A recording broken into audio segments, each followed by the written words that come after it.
Welcome to Flat Earth Debate Uncut and After Show.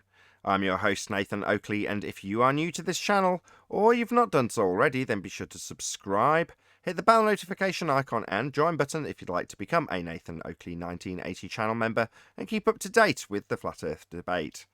If you would like to support the channel, there is a super chat that runs alongside each of these shows while they premiere, and there's also a PayPal, Patreon and crypto link in the info box below the video.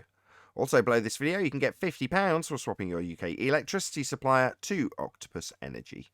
Speaking of Patreon, I'm going to do a quick shout out to all of you who do support me on Patreon. So, a massive shout out of thanks and appreciation to Michael Kahn, Patrick Gunnels, Banter, Will Brax, Mel B. Styles, Troy Shuker, Bose Nail, Joseph Pizarro, Samson, Maris, Mobile Max 777, Neo the One, Lost Cat FE, Rob W, Open Minded, Reese Pound, Dal West Watson, Mike, Muted, Dick Earth Skeptic, Maria Neelands, Unbelievable Productions, Blue Ridge Ranger, Rob H, The Real Gabster, Windrider, Liam Nedrick Jr., Abraham Mohammed, Naibai, Adrian Quintana, Skeptic936, Life is Short, Fireball X, TheFlatEarthChannel.com, Texas Mike, Edwin Johnson, and David Wayne Foster. So another massive thank you to all of you for supporting me on Patreon. Now I'll hand over to whoever is in Discord and Google so you can enjoy their conversation while I set up for today's live show. Because I would get paid just to go uplink it at the Earth station, and I was always hoping though that they'd scrub it, like if the wind was too high or something, because when they scrub it we have to go back. So I made more money that way if they scrubbed the missions or the launches.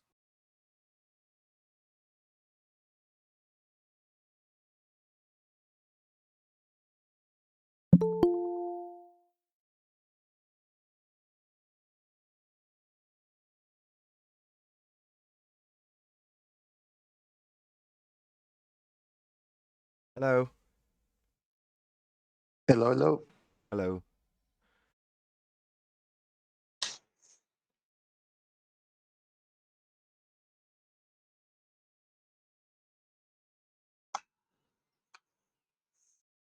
Talk amongst yourselves. I'm sorting things out as usual. Who's here to talk to? Just me. Oh, you're enough. How you doing, John? All right, how you doing? Got some pinched nerves. I might have to go see a chiropractor or do something because it hurts.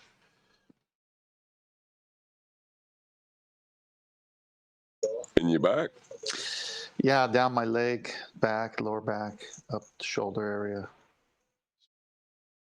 I don't know what happened. I've been walking 2 days at the golf course, so 7-8 miles a day walking. So something happened. I had a car wreck when I was, I think, 22 years old, but it's coming back to bother me now at 41. What part of your body? My lower back. It causes my legs to go numb, sharp pains. Yeah, sharp pains. I relate to that.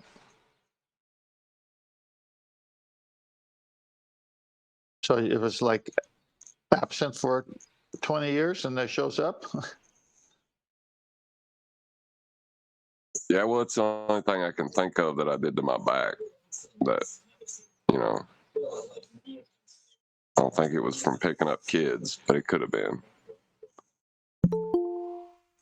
You back off your mic just a smidge, John. Makes this like hissy. Yeah, sorry, this is a new phone. That's okay. Just makes this hissy, whispering, whistly sound when you first start speaking. That's all. Hello. Hello. Hello. Yeah, you only sound good, mention John, though. Your voice is nice. I only mentioned it because you had a very valid point in the end of the discussion that was excellent about the sextant, which I've trimmed out and gets published tonight. And in that video, between you, 10th Man, and QE, he managed to sum up the point, make it a flat Earth proof, and then automatically overcome any objections that they might describe with refracted or curved Earth. And you pointed out the rebuttal to the black swan negates them saying that they've got a curved line to their straight horizon. And then QE points out the paradox of refraction. It ended up being just, you just make a great, what I think is a really good video. You just kind of, maybe you don't. I don't know who I'm speaking to when I say this.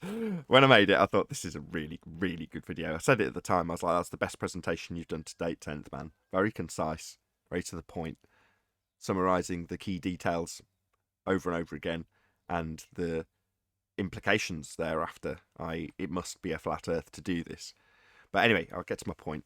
When it came to your bit, I had to spend about 25 minutes editing out the background noise and trying to make you somehow sound okay, because I really wanted your words, because the point was fantastic.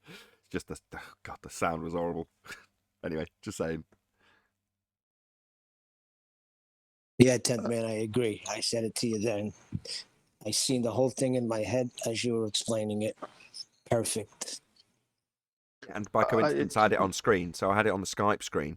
So I was flicking through while you were hearing him say it verbally beautifully and could understand in your mind's eye what he's describing. I also had the pictures that he's telling me to put up. So it's just a great presentation. Sorry, 10th. Oh, no, it's all right. What were you saying? The noise I was making in the background, or are you saying John was had noise in his background for his part? No, John. It was me. Okay. Yeah, I got confused there for a minute. Yeah, what we get, when it's also from you, so you just get this kind of whistling horribleness. I don't know what it is. It really irritates me. Gee, you remind me of my cousin's husband. I told you he came from California in the 80s, and he was talking about CDs and compact disc and all of that. While he's using cassettes, you don't hear that hissing sound. And we were like, no, but he had a good ear. I had a friend who's a music guy. I think I shared a story before, but he has a DJ service now, and he worked in studios with bands and everything. He had a really good ear for music. He could spot anything. And so he was this audiophile and so detailed, and this had to be so perfect. And finally, I saw him one time at a friend's party, and he was asked to DJ, and he had everything on the Mac and a hard drive. And I go, what happened to your, he says, you know what? Only I hear those things. No one else hears those things. He says, life's a lot easier now. No, well, when he brought it, my brother-in-law, my cousin, whatever he is, Puffy, let's say, when he brought it to our attention, then we started hearing it. But before that, like, we didn't even pay attention to it. But he was a sound freaking, like in the 80s, he had like this Camaro that was alive. You hear these boombox cars now, and the sound is all over the place. His car, I don't know if it was because it was a Camaro, but the way it sounded in his car, I'm telling you, it was alive, this car. It's the same thing with NASA's special effects. You know, they were so great when I was a kid, but looking back on them, they're just horrible. Horrible. Now, this car would be alive today. He had it. And when his car got totaled, he took a box, a regular cardboard box, took this stuff that he had in his car, and he made his own boombox radio. That's better than anything you could buy in the store. I love it. Got you two talking about sound at cross purposes with NASA as examples, which are ignored by Neil. While Neil's about 15 foot away from his microphone, and John's about a quarter of an inch away from it. It just doesn't sound so. Well, I have headphones on, so I got to be right on my mics. I don't know what you're crying about. Okay, whatever. Sounded like you were distant. You It did. There was echo. There was an echoey. All I'm going to do in the pre-show is moan about all of the things to do with sound that are completely out of my control, right? Which is you, because I can't do anything about it, especially in G+. You can go back and watch old movies and have that same feeling that John said that when he saw the old NASA stuff. It's like when I watch old movies, I go, I thought this was a good movie when I watched it at that time. I'll give you one King Kong, the original King Kong. I thought that was great. You watch it today, you're like, oh my God, it looks so fake. I know, it's crazy.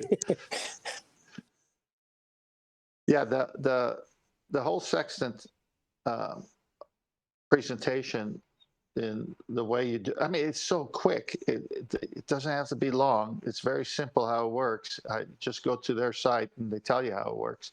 Then when you apply it to a curved surface, it can't work. You apply it to a sphere, it can't work. Apply it to a globe, it can't work. How many ways you want to say it? I mean, it gets old after a while. It's pretty simple. You can't get an angle without two straight lines. And here they're saying they're on the surface of a curved sphere and they're getting an angle, but they don't have a baseline that's a tangent, a straight line to the GP of the star or sun. So it just complements so much the black swan argument because you got to have a radius. If you don't have a radius, and here's an instrument that works, they say on something with a radius, but it can't work on something with a radius. It can only work on something without a radius, a flat surface. Yeah, so as I say, that's trimmed out, comes out tonight, and I've given it a strong title: Proof Earth is Flat. Yeah, there's no doubt. I mean, the only way they are able to swindle all the sailors and all the navigators is to say that you're actually taking it from the center of the sun to the center of the earth. Okay, so that's how they get around it with, gobbledygook language. So you're saying that on the surface, I'm really at the center. And they'd use all the drawings that we've seen before where you can achieve an angle from the center because you can get your 90-degree there if you go to the center with two straight lines. The problem is that's not where you're taking the measurement from. That's number one. You're taking it from a curved surface. Number two, sunlight has to come in parallel for that to even work. So the whole idea of the sun being, excuse me, sorry about that. The whole idea of the sun casting parallel light is they use that so that same angle could be achieved from the surface or from an airplane because it'll match what it is from the center. But we know sunlight comes in divergent. So either way, they're dead, no matter how they do it. Yeah.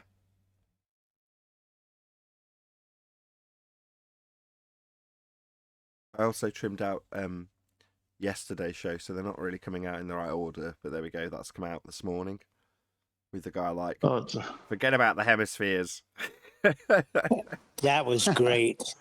And I was loving it because they make themselves sound even more stupid because they can't just catch on to what you're doing. And he killed himself 1,000 times over, and not just dead, but dead and stinking. That wasn't the same guy that said non-reality can reach a point of reality, is it? I don't remember. Not on that show. Yes, yeah, it was yesterday's show. The first, not Koppel, was it Koppel? No, it was the other guy. The other guy. Yeah, he said non-reality, or one of them said non-reality can reach a point of reality. Yeah, that was Coppo. What the? I think that was. Yeah, Coppo. that was Koppel. But I mean, think of the words non-reality, so it's not real, can reach a point of real. Why? You can't give me -3 apples? Then why can't you? You'll just owe it to me, and when the accountant gets the books, then I'll get my 3 apples. But they're there. I think Adam had a good point. 7 plus 2. Yes. Then you minus, but not the other way. No, he's saying if you 7 minus 10, then plus 3 or something like that. So you take it into negative numbers first. Well, you can't do that. You only got 7 of something in stock and someone wants 10 of it. You can't give them 10.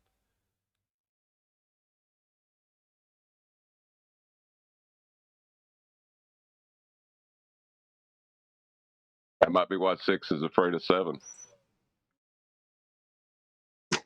Why? Because 7, 8, 9. Yeah, 7, 8, 9. I'd be scared of it too. Cannibal. My son told me that joke yesterday. Yeah, they're all afraid of the vicious circle.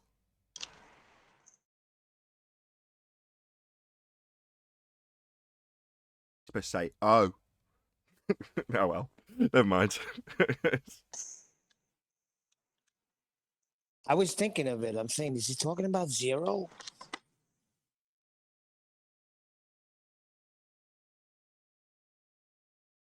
You mean where all life started from? 0? Yeah, well, just let's make sure we get it right.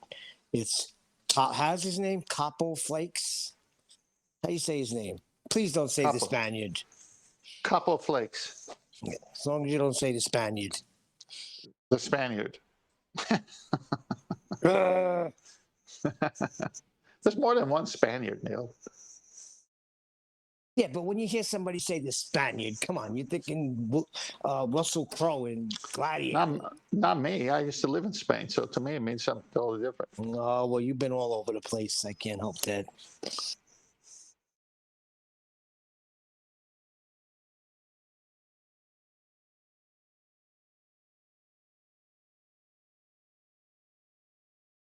So I'm off to Atlanta today, from Tennessee to Atlanta.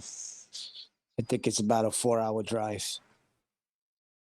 And then I think from there, we're working our way back. So how do you like Tennessee? We did the strip, the music strip. Yeah, You Nashville. have every single storefront, restaurant, and every one has a live band. Talk about going crazy with sound, Nathan. You would have screamed yesterday. Oh, intense, very intense.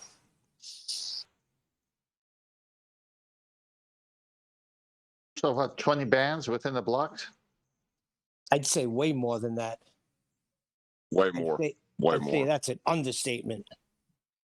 Well, we went to this place called, what was it? Martin's? It was definitely the best barbecue I've ever had.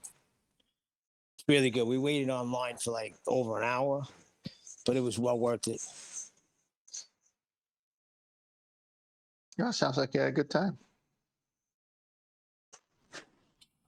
Yes, it's been good. But it's road trips. Everything is fast. A day here, 2 days here, 1 day there, 2 days here, and then, it's over. So it's constant movement. So what are you going to go to Atlanta for? What's there? The aquarium. My son's been wanting to go to the aquarium for years. It's supposed to have one of the best aquariums. So that's it. But I noticed you accumulate stuff as you go. So like my little guy's in the back seat, and his stuff just getting piled on him. So I got to figure out how to get the suitcases on top, because I have a rack on the Nissan. So I'm going to tie them down. They should be all right going on the highway 80 miles an hour, right? If I tie them down really good. Depends. I mean, it's a rack. It's a rack, and then another, like, I think it was for skis. They put another thing on top of it. So, I mean, I got to fasten it down good, but they're going on top tonight. Well, Yeah, today. if you got good tie downs, you should be fine. I got rope. I'm going to do it the old fashioned. I got a couple of bungee, but I got some rope. I'm going to do a slip knot and yank them tight.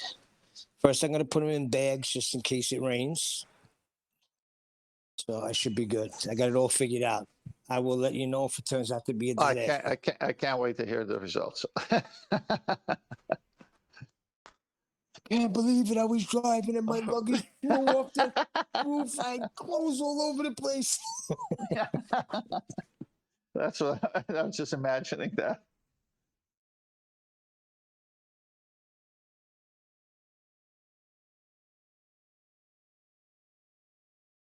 You said it would be I think okay, Ten. the ball, You said it would be okay.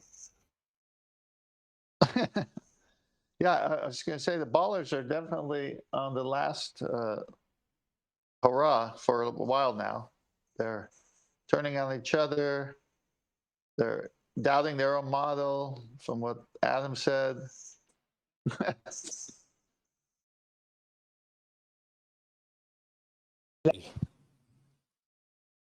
Yeah, we deal with a very It's different hard to breed, have don't a we? ball without R. Say again, John? One more time? Oh, I said it's hard to have a ball without a radius. Yeah, indeed. And we don't deal with ballers, I wouldn't say. We deal with anti-flat earthers. That's a good point. But they know it's not. I agree with you.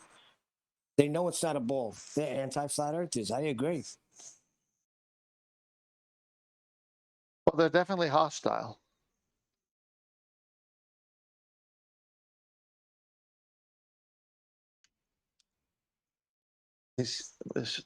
They're ad homs. You got mosquito brain. Yeah, that's what's his name, Flakes boy over there. Went to that yesterday.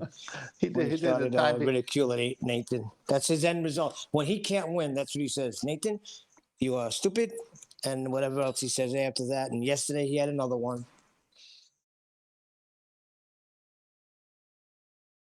Yeah. Well, what are you gonna do?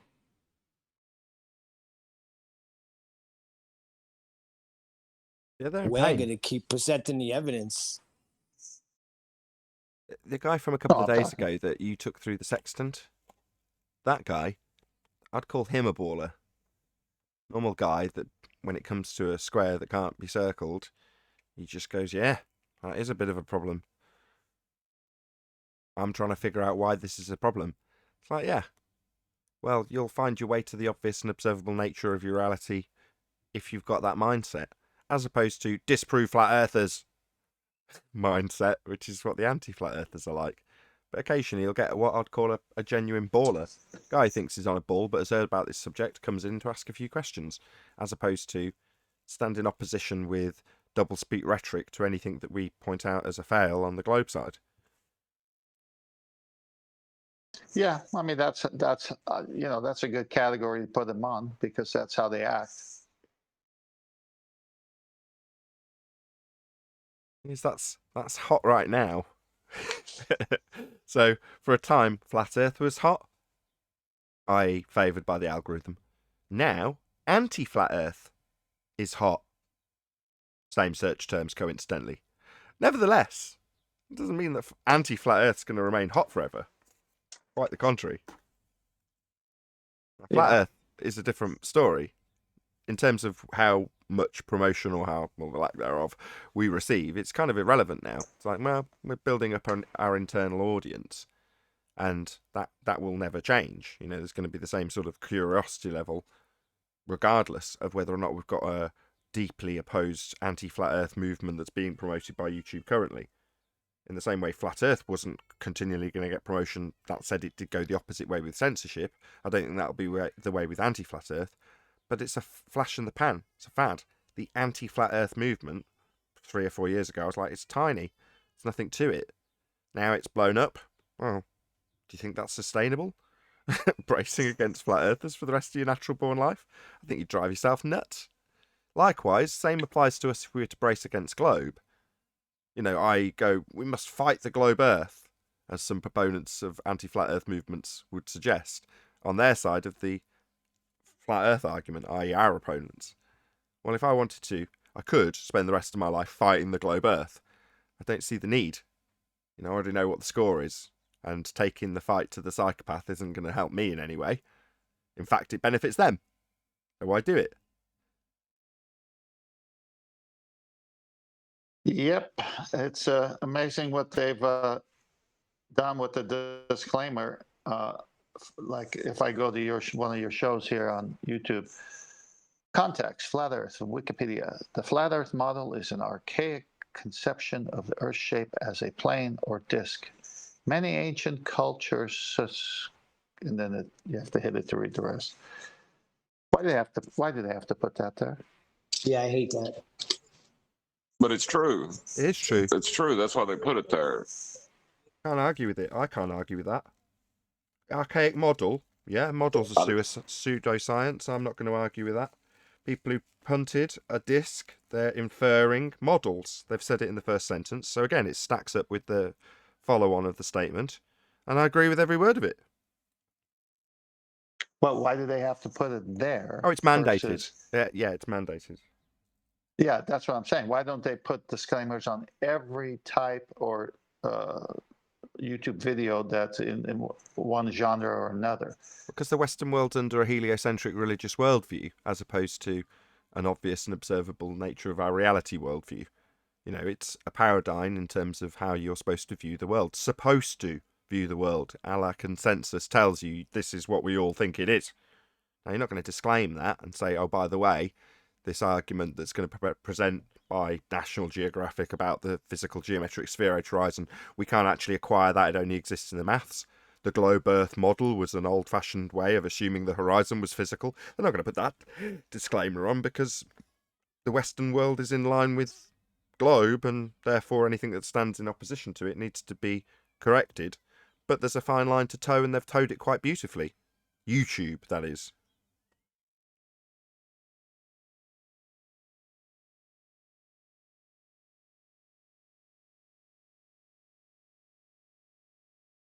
Yeah. Well, to have a, I can't wait until there's a. I was just going to say, to have a flat Earth tramp stamp that a flat Earth says, yeah, I agree. Wouldn't you say that's doing a pretty good job? When it's knocking flat Earth, and Yeah. I have to agree, I'd say they've done a pretty good job myself. Nobody's going to agree with me, clearly. What do you mean? They did a good I job agree. knocking it? I agree. Yeah, of course.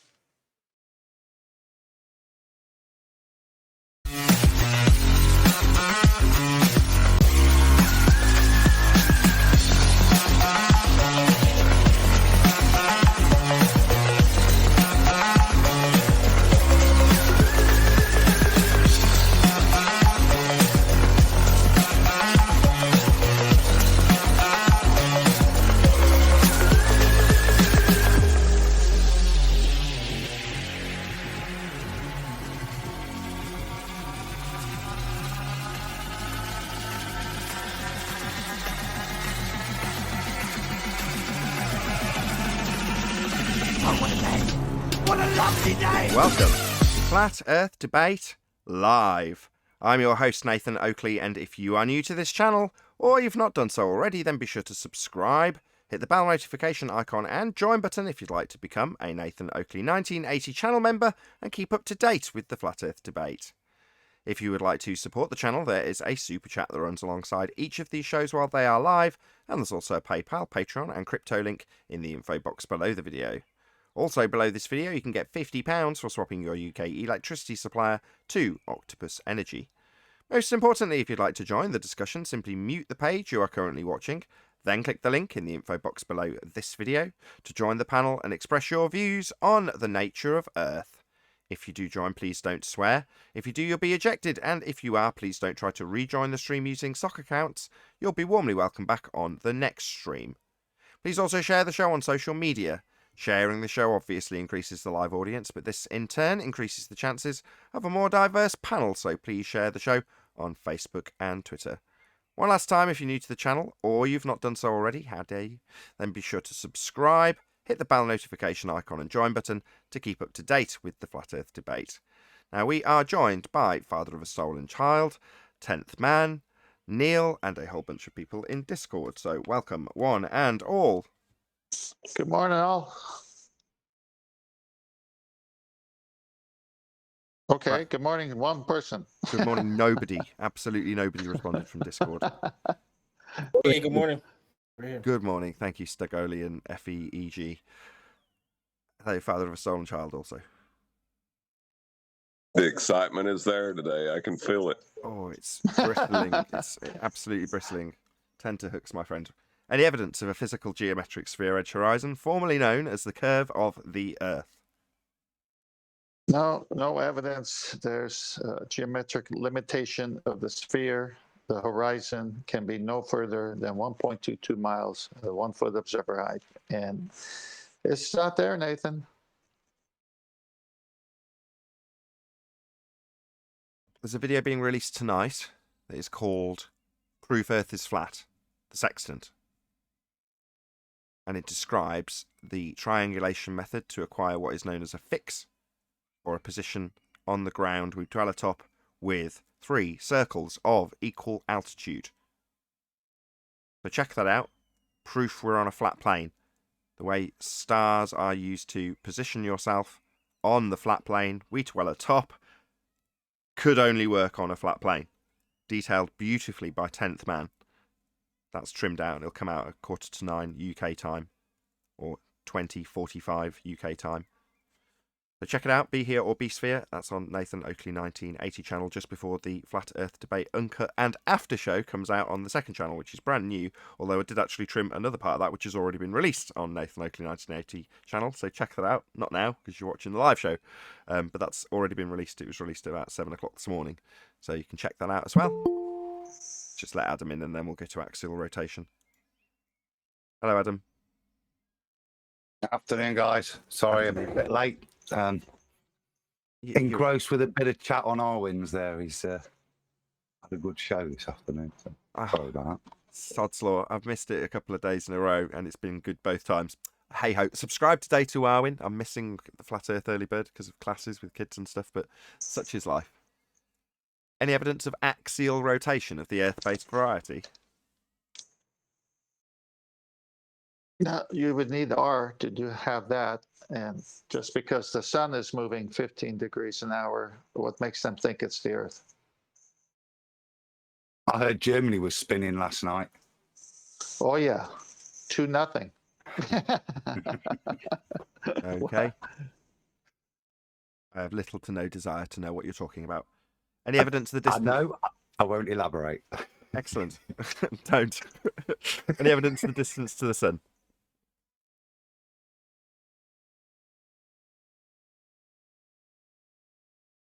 It's over there. It's a light in the sky. That's it.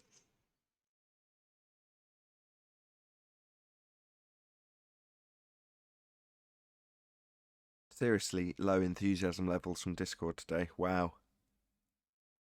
There must be There's Germans. no way to even know what it is there? The sun? No, I don't know what it is. Sorry. Okay, moving on. Any evidence of a self-perpetuating molten iron core at the centre of a presupposed spherical Earth?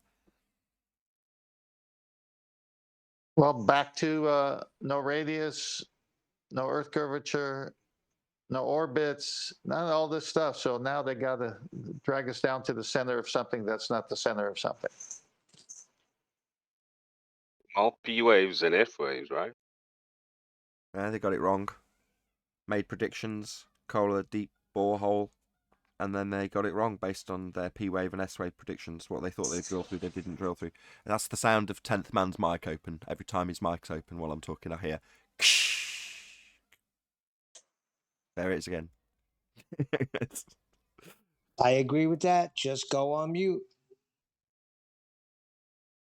I'm as still as it can be. I can't believe you're hearing anything. You sound like me 4 months ago, 10. Anyway. Just go on mute. Anyway. Any evidence of the R value? That's Earth radius. That would be a negative. Nope. Can you have a ball without a radius? No.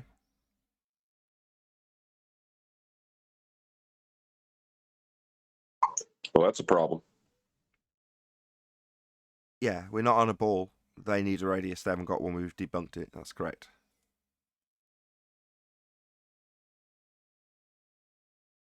I think we did more than debunk. We are actually destroying it. Yeah. Any evidence scientific thereof gravity? Any scientific evidence of gravity, I should say? Nope. Only maths.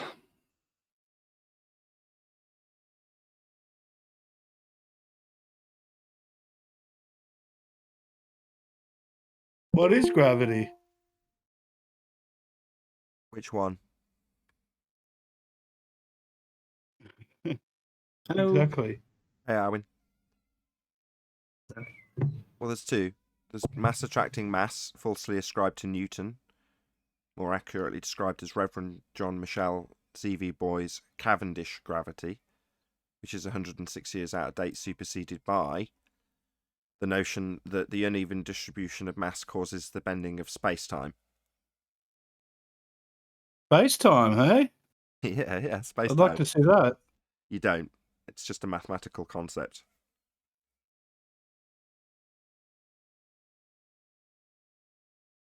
About any single viable hypothesis from any of the fields of astronomy, cosmology, or astrophysics. These are your priests, globe believers. Just observation and declaration. Observe and declare only, eh? Bummer. Yeah, But unless apparently. they find some way to manipulate the celestial phenomenon, you know, How would they do that, Owen? then they might engage. I don't know. That's why I said if if they find out some way to do it.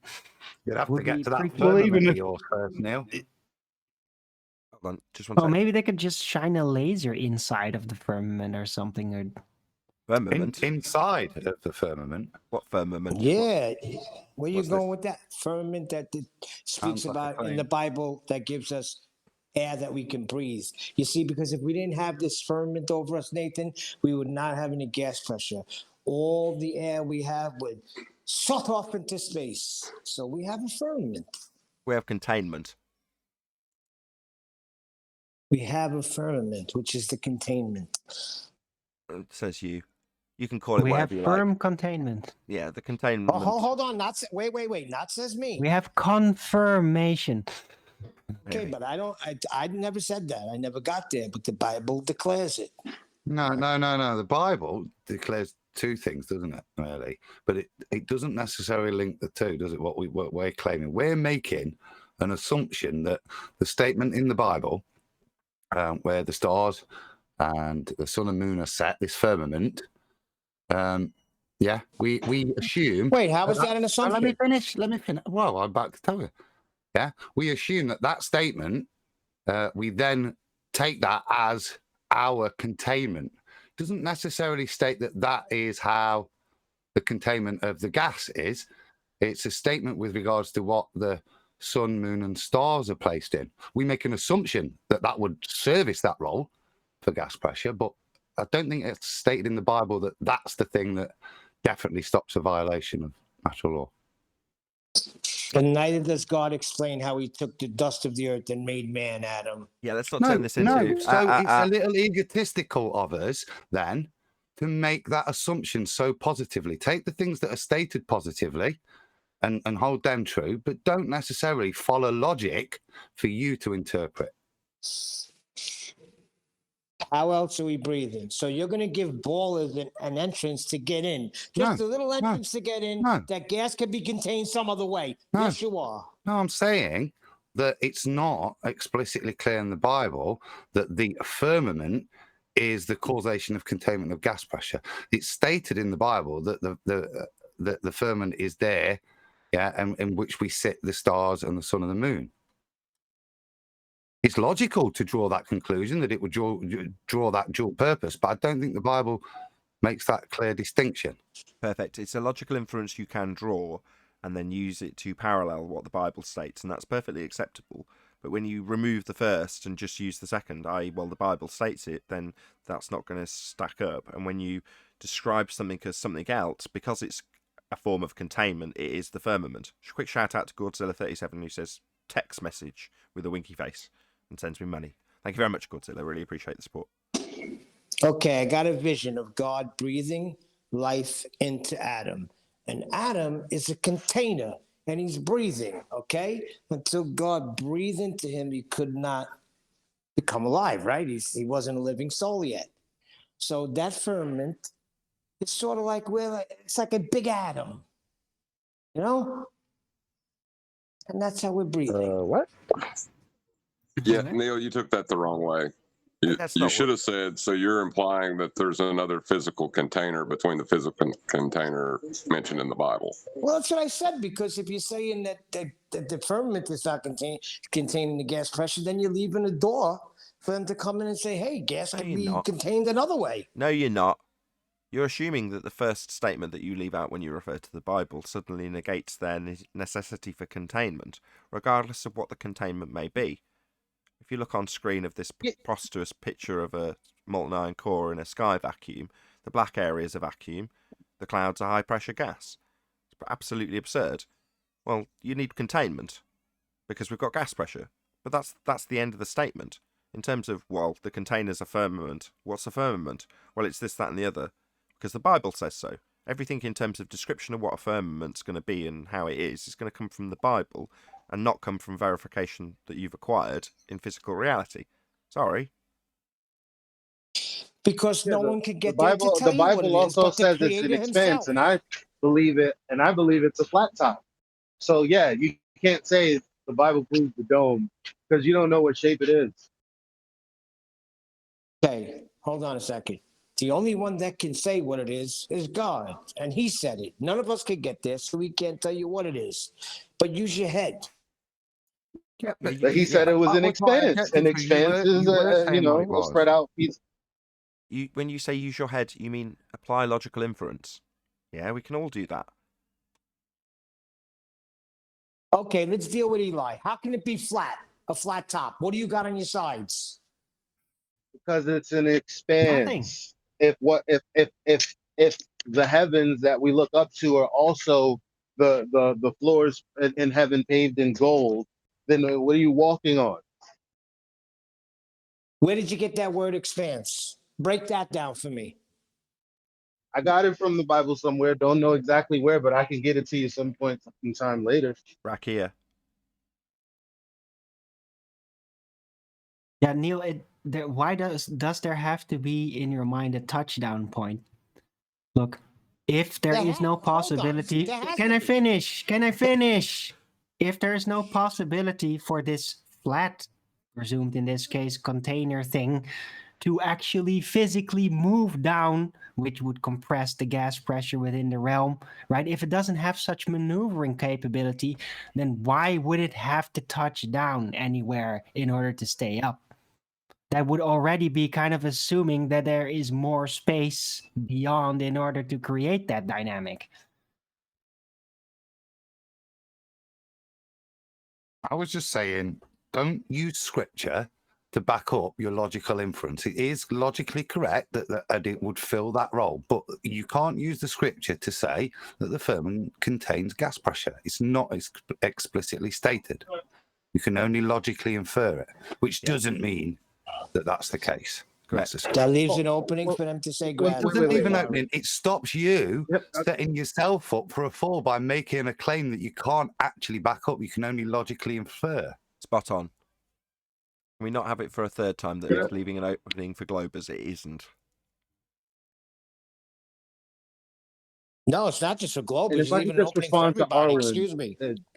Hold on, let Neil finish, then go ahead, Eli. Go on, Neil. Go ahead, Eli. I said, I got a delay, so go ahead. Go ahead, Eli. You want to respond to Arwen? What did you say about the container not touching down? Or is that what you say? Yeah, like an upside down. That's what I said, yes. Yeah, like an upside down pudding bowl. But an upside down pudding bowl touches down, doesn't it? That's what he's saying. No, I said, why would it That have to touch down? Right. What you're saying? Why would it have to be enclosed? No, why would it have to touch down? He's got you there, Arwen. Repeat your question, Eli. Why does it have to be enclosed? Because there needs to be a limit for the volume. That's why. So it'd have to touch down then. How do you limit No, the it volume wouldn't. without it touching down? It would be looping in on itself. Oh, no, come Here we on. go. Don't descend this into farce. Just concede, Arwen. He's It's got you there. not farce. Don't say that. Never say that. Okay, It's I not take it farce back. when I say Stop. that. Stop. It's called Turn- cosmogony. Stop. Let's not turn this into something it isn't. I take it back. However, in terms of logical inference, I can't logically infer looping. I'm sure you'll agree. However, in terms of his logical inference, in terms of the physical containment, the restraint to gas escaping underneath into a different area, it kind of has to touch down. I think he's got you there. Why can't you concede? No, it doesn't. It would only have to touch down if there was some kind of mechanical risk of it pressing down because of some relative density aspect and compacting the pressure inside, right? That would be the design risk in our How is there minds. Why pressure there would inside? kind of finish? Why there would have to be touchdown pillars to prevent that, like a table, right? Sure. But if there is hold no on, hold on. such Stop a risk second. because there's no space beyond, Yes, then I there got it. wouldn't have to be a touchdown table. Sorry, but you're saying there wouldn't be any space beyond, and you're worrying about the mechanics or engineering of whatever the container may be. And what I think Eli's saying is, regardless of what the mechanics or the engineering of the container may be, it's got to be sealed. It's got to be contained. And, beyond you saying so far looping, and then moving on to the mechanics of how the container would actually be formed or structured, that's not his point. It's got to be contained. That's his point. Because of the gas, it would escape, right? If there was gaps underneath, if it was on pillars like a tabletop, well, then it wouldn't be sealed. It wouldn't be a container anymore. For gas.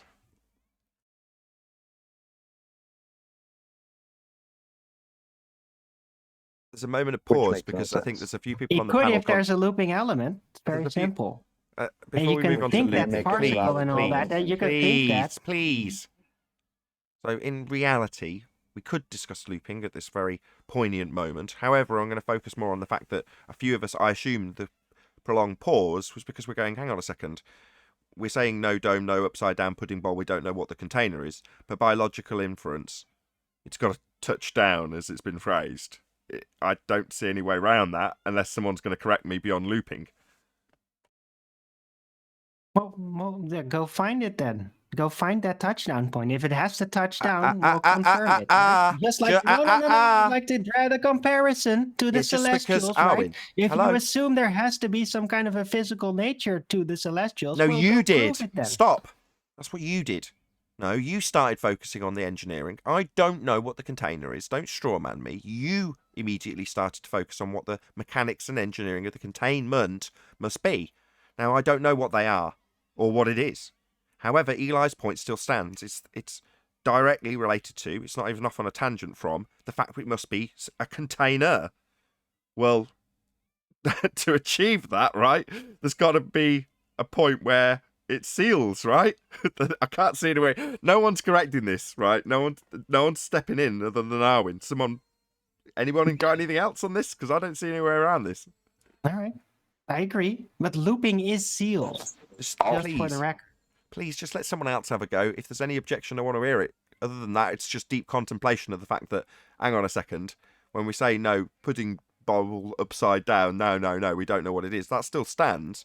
But we still must be in a sealed container, so therefore you can make the logical inference that there's going to be a point, an edge, where one meets the other, if you will. How else could it function as a container? How could you demonstrate a container without walls? We'll go As far find as the our walls physics then. is concerned, we can't. That's what a container is. Man-made containers. Or any container. You don't have to necessarily have a man-made container for it to contain gas pressure. Really? Well, if you find a Demonstrate container otherwise. that's not man-made and you figure out it's a container, then it's gonna not longer be a sealed container anymore, I think, in nature. So, But yeah, you might let the gas out of a previously sealed natural container and just go, oh, I've let the gas out now. But what does that mean? It doesn't exist in nature prior to you smashing it open and letting the gas out, whatever it may be. Bubbles. Yeah, bubbles. There you go. Anyway.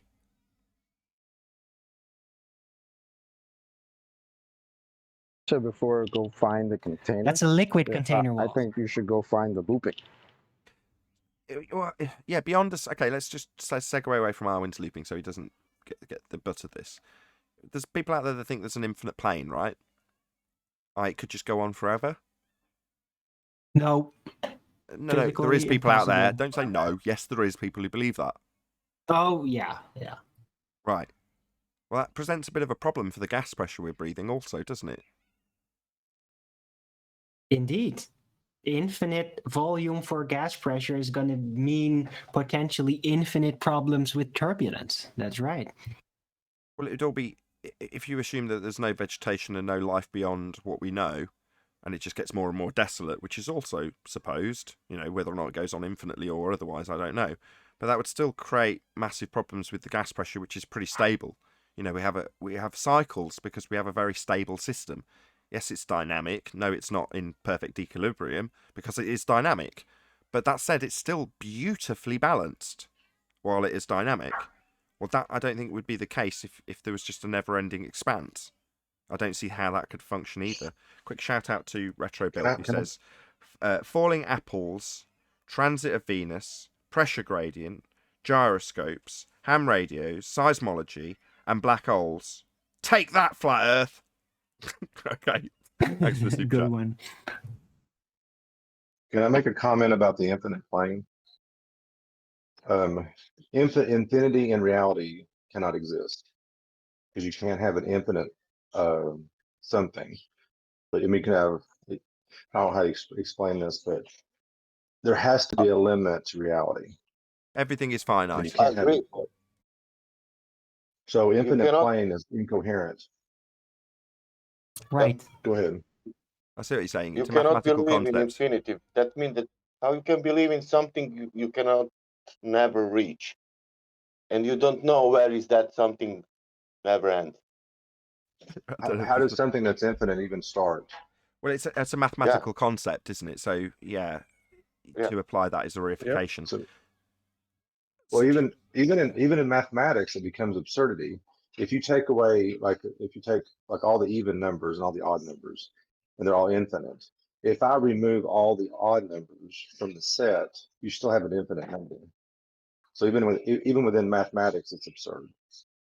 Just like the zero, right? Or nothing. Can nothing There's only exist? one. Look, guys, we're getting smashed from chat here. Godzilla37 says, look, Superman, Star Trek, Star Wars, take that, Flat Earth. Right on. Shut it down, Nathan. Shut down the show. Okay, that's what I was thinking. Not had a Pack it beating up, like boys. this for weeks, have we? That's it. Pack it up. It's all over. Thanks Pack for the it super up. chat. It's the last episode, guys. Wrap it up. The last episode. Holy shit. Okay, so I think the point, Nathan, infinity is the thing that needs to be. That is it's a concept. It doesn't even exist in mathematics. It's only expressed as a conceptual new number. It doesn't exist. It is totally conceptual, even in the maths. We invent new rules, new mathematical rules when we deal with infinity. Sure. And plus, I'm not knocking on people who think that when they describe it as an infinite plane, it's not necessarily directly translating into the concept of infinite anything. I'm sure they've got a more expansive way of describing it. It could go on for a very, very long time. But that doesn't change the original origin of why we're discussing this, right? Which is Eli's point. Or who is it that said the words touchdown first? Was it Arwin? Can I just quickly... I think so, yeah. That was me. Quickly relate it to yesterday's chocolates, the maths we did yesterday. And the example I'd give is if chocolate's got infinite pencils and he gives 2 away, he's still got infinite pencils. He hasn't got infinity minus 2. Yeah, it checks out. That gives me a headache. Yeah, because it's just nonsense. That's the point. The concept of infinity isn't based in reality. Yeah. Like the geometric horizon or the R value. Go on, Rags. Or was it Paul? Yeah, it was Paul. Sounded like Sasha. Just question. Oh, okay. Go ahead. I mean, I pretty much done. I made my point that you can't have an infinite. That's just my point. Is there more that you wanted me to tease out? Yeah. Can I give one example in that? Go on, Sasha. It's not about maybe infinity, but it's somehow about reality. Let's say that you are 1 meter from the wall. If you if you make it a halfway every time, in reality you will touch the wall. Now you're on half meter. Now you're on 0.25. In reality you will touch the wall. In a math you will never ever touch the wall. Right. Yeah, it's kind of like the same thing. Like you could see something a million miles away in that. I've seen these on YouTube too. These examples of the absurdity of infinite. Making measurements and making divisions over and over again, and never getting any closer. Yeah, those are all great examples. But the reason we're discussing this is I want to bit back to it. Although Arwin started it in the negative by saying there's no reason why it would have to touch down, and then Eli pointed out we're talking about containment, then it's got to be containment. So therefore, when you talk about having an infinite amount of land, that doesn't stack up. Doesn't necessarily mean that there's not a massive expanse. We just don't know. Absolutely. It can be very big, but there has to be a limit to the total amount of volume in some way. There cannot be unlimited volume. Perfect. There might be, in a very specific dimension, potentially infinite space, but that's still going to be within the context of the available volume, and it would include a looping factor. No, why do you have to ruin it? Why would you come to that? There's got to be a volume, right? And that volume is finite, not infinite. So if you've got a finite amount of volume, you've got a finite amount of, let's put it as it is, space. So the reason I'm dwelling on this so much is because this is what it boils down to. How much space do we have? Well, we know it's not infinite in terms of the ever-expanding universe, and even if they put a limit on it in terms of what they say we can see with the cosmic microwave background radiation. Their ascribed values based on our values are absurd to begin with, but nevertheless, those are still very big numbers that they're talking about. Now, it could be very much the opposite of that in terms of just how finite it is. It could be very finite. There could be a very limited amount of volume. We do not know just how little space we actually have. So when it comes to us normally talking about space, it's the eradication of the idea of a sky vacuum. Absurd. But then it does leave you with the question of, well, how much space do we have then? Yeah, Well, then, that's the big question, I'm gonna. isn't it? The orientation of it all. And hey, I just want to know if you could walk in a straight line for an eternity, yet still remain within the same volume. What's going on? Are you trying to get onto looping again? Because I don't think you're walking in a straight line. I mean, because what? Why are you saying don't it take the has bait. to?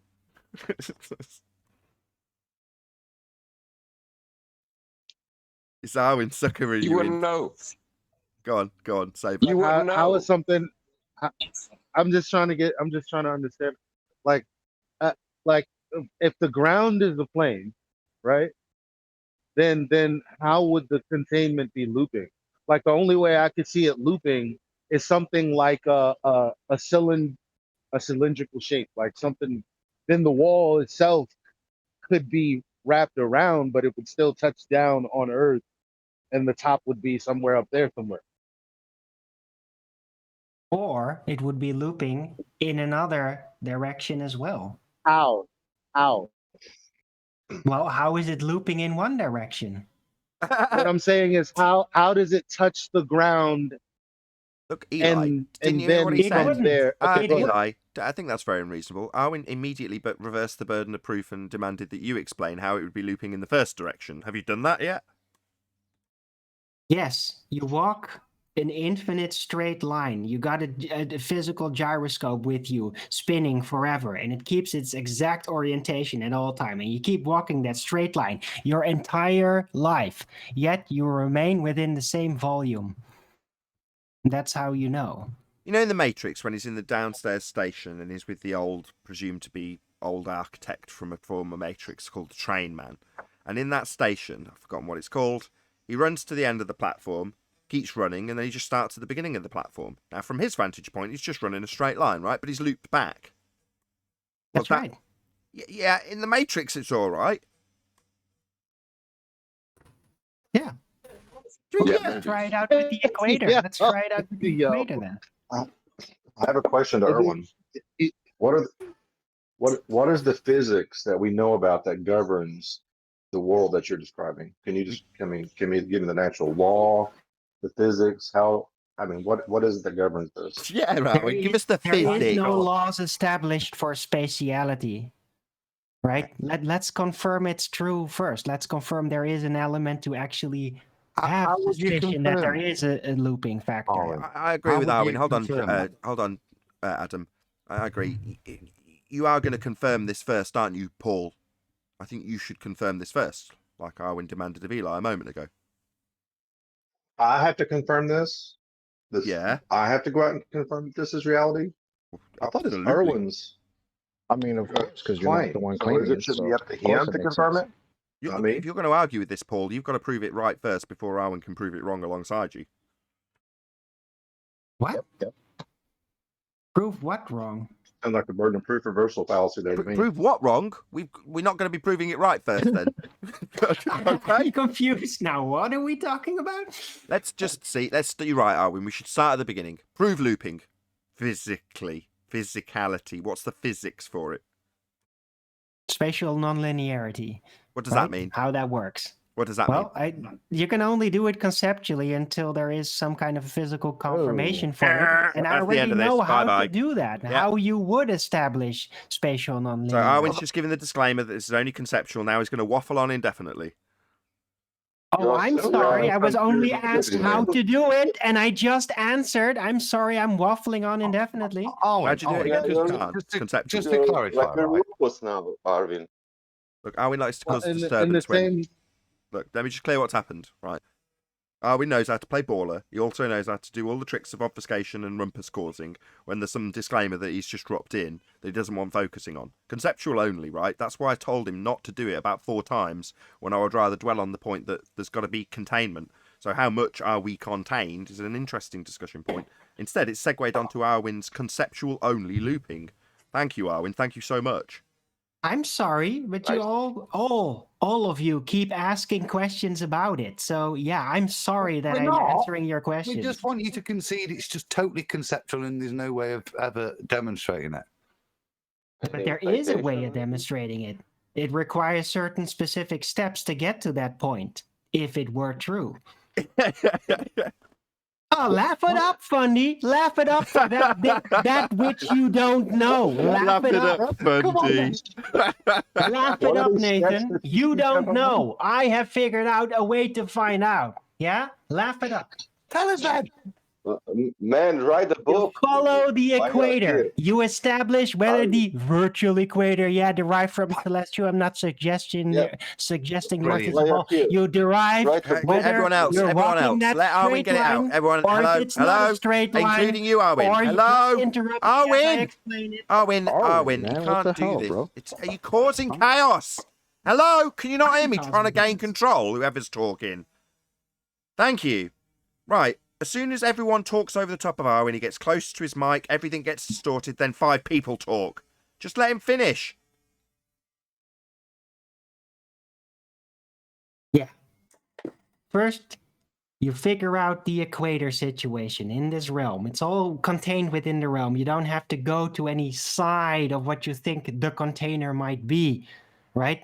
You follow the orientation of what is in the realm. You figure out when you follow this derived on the celestial's equator, if you're actually going to move in a straight line, in an arc, or in a complete circle. You bring a gyroscope with you all the way, a physical one, to establish whether you are physically turning in a Euclidean sense or not, as you follow the equator line. Then, when you've finished, then you put together the data of what you've gathered, what you've done. And then you can figure out, is there any, well, Euclidean complexities? Like, is this a complete circle we just walk within Euclidean space? Or isn't it? Because if it isn't, there's some weird loopy shit going on. So, can I respond then? Yeah, go ahead. Okay. So we're going to use the movement of the stars to determine a circle on the ground, and we're going to test to see if that circle is really a straight line using a gyroscope. Yeah. Whether the equator virtual line is literally a circle or something else. Yes. Within the realm. But by definition, it's a circle. Well, that's what the ballers say, but I'd like to see it actually physically tested.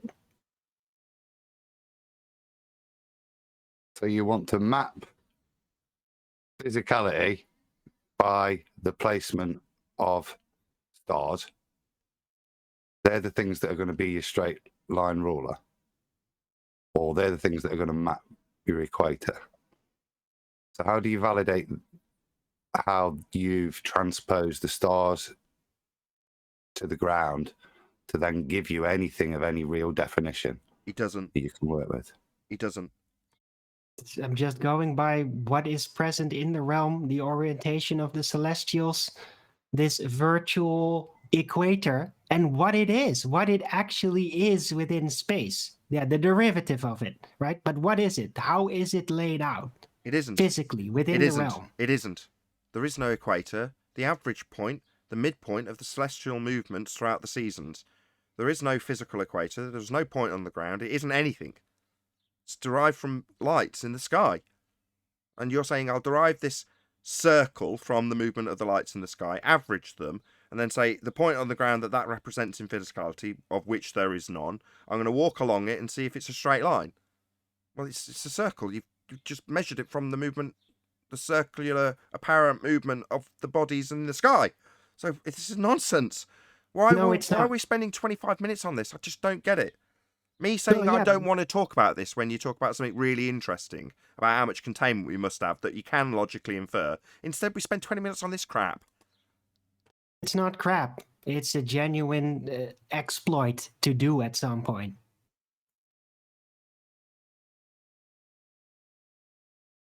Maybe one day. We do have a new person that might want to talk. His name's Glitch. Effect. Save us, Glitch, please. Hello. Hello. Welcome. Yeah, I have nothing specifically to contribute. I'm just listening at the moment. What's your name? I can't see you. Well, you're not lighting up. Oh yes, I've got you. Glitch effect. Okay. Okay, I found you.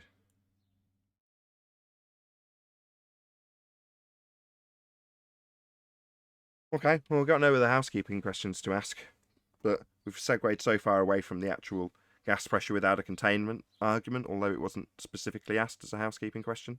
Maybe I could just ask it. Any evidence you can have gas pressure without a container?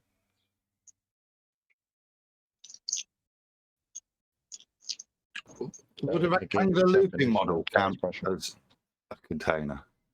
It's the flurfament. It's a little jab below my ribs by Adam. Thank you for that, Adam. I was trying to link at least. There is the point, Owen, that even within that model, what we were starting on before we got into the conceptual is there is a point where there has to be a meeting, isn't there? A joining. Even creates the containment, even if it's this, as described by you, it in of itself, it's forming a kind of containment, isn't it? It's a four-dimensional containment, but it still creates containment. Mm-hmm. Yeah. Having said that, you still need a lid on the top. Absolutely. Or does it loop up? Yeah, because you can't have your on the other way. Well, on the other hand, it could also be looping upward, and then you would literally have the top of our containment being the bottom of our realm. But yeah, that becomes a little remote, I know. What does looping upward mean in relation to touching the ground? It's that for me, that's point number one. The containment is touching the ground. So where is the looping happening? Well, not where it's touching the ground. What's the point of a loop if there's a barrier? You wouldn't need a loop. Are we discussing the looping still, rather than the profound containment? Well, I would like to address the containment. Since we exist in three-dimensional space, I'm going to start a GoFundMe called Send a Flurfer to Space. And since you're already there, it'll just be Globers giving me money. Yeah, well, space is space, right? That's why I say the irony of them saying that outer space, the sky vacuum, is called space. Because it's a space for gas to fill. Well, okay, you get past that and you take the logical inference that we must have containment. Well, while it's often pinned on us by globies who aren't challenging us right now, it's just us in our little echo chamber, as they like to say, discussing it amongst ourselves, going, okay, well, the containment must have some limitations then. Well, that is quite profound. It does make you kind of reflect on things that I started to reflect on when I first came to this subject, you know, and discuss with my uncle, who's very, very religious, a preacher, and saying, you know, the way you're led to believe the world is, i.e., the space we have, is vast. We're a tiny little speck of dust in an infinitely expanding soup of nothingness. Well, you take the adverse when you say, well, there must be containment. We must be contained. So there's quite a limited space then, or a limited space. You know, it's infinite. No, it's finite. We've only got a certain amount of it. Well, suddenly doesn't that make you a bit more appreciative of the world that you're actually inhabiting? Because this is all there is. I've seen a reaction where it's like somebody becomes actually sort of claustrophobic at that notion, thinking that, oh my God, I mean, what do you mean it's enclosed? What do you mean we're trapped? Like, no, we're not trapped. Obviously, you can get in a plane and fly straight for like 15 hours. Like, obviously, it's pretty damn big, not to the point where you're gonna feel trapped. But for some reason, that psychologically affects them. They think for some reason it's more comfortable. It's like a warm blanket to know that you're a magical water ball flying around this infinite vacuum, as opposed to just being on a flat stationary plane that's just enclosed and just here. It's very weird psychologically, because I've seen people think about that and get scared. Like, oh my God, that's scary. When you say trapped, it means that there is a higher intelligence that has trapped them. That's what bothers them. Yeah. The idea that there is a higher intelligence that's trapped them here. Yeah. The converse is a little bit from the baller's point of view. I don't see it as freedom. I don't see it as trapped. I'd see it more as marooned. You can't get to another place in their model with the technology we ever have. You've got to break laws that they've set up to get there. So in their model, to me, it's more frightening. You are, let's say, marooned. And then if you wanted to at the get to same another time, place, you have to travel through what they call the harshest, most insane environment to survive in, to make it to another place. So how is that not feeling like you're trapped? I agree, Adam. It's like the opposite. Whereas I feel well, safe. let's address let's address what the situation. Let's address what the situation is, which is this is some type of containment, contained system in which we live. Like that's just what it is. So there's one way to look at it, which is trapped. There's another way to look at it, and that's like, you know, if you've ever taken care of anything like a reptile or something like this that needs certain things, like because you have made the environment in which it could live, but your house may not necessarily be a safe environment for that reptile or that rat or whatever pet you might have, pet gerbil or whatever, right? Like, so that containment, it's made for their survival. Yeah, another way of looking at it is when we describe the containment and the system, the equilibrium, it is not, but moreover the dynamic system that is in beautiful harmony that we experience, it is ideal for us to be living in. You know, we have a beautiful world that exists in beautiful harmony. Now, yes, that will require containment to achieve that. But that doesn't make it a jail cell. It doesn't make it an aquarium that we've been stuffed in with something beyond that we're being kept away from necessarily. I'm not saying it isn't that either, I don't know. But by the same token, we do exist in a beautiful harmony. Nature is beautiful. The harmony we experience to be alive is beautiful. And I take a lot of solace in that, as opposed to fear the prison that people might envisage. The other thing is that Mark Sargent, I think it's in Flat Earth Clues Part 2, expresses the concern about this when he describes the dome and the containment. He says that people are naturally inquisitive. If you're a sheep, you'll try and find the perimeters of your fence, right? Well, that's no different if you're a person. You're going to want to find the limitations of your confinement, if there is one. People are just inquisitive. They want to know what the wall is, where it touches down. People are going to want to know. They're going to want to see. They're going to want to touch, smell, and taste that limitation for whatever reason. Now, if that limitation's taken away from people's concern, then they're not going to be knowing that they need to concern themselves with looking for any limitation if it's just a looping sphere, and you just find yourself back on yourself if you go around it in any direction.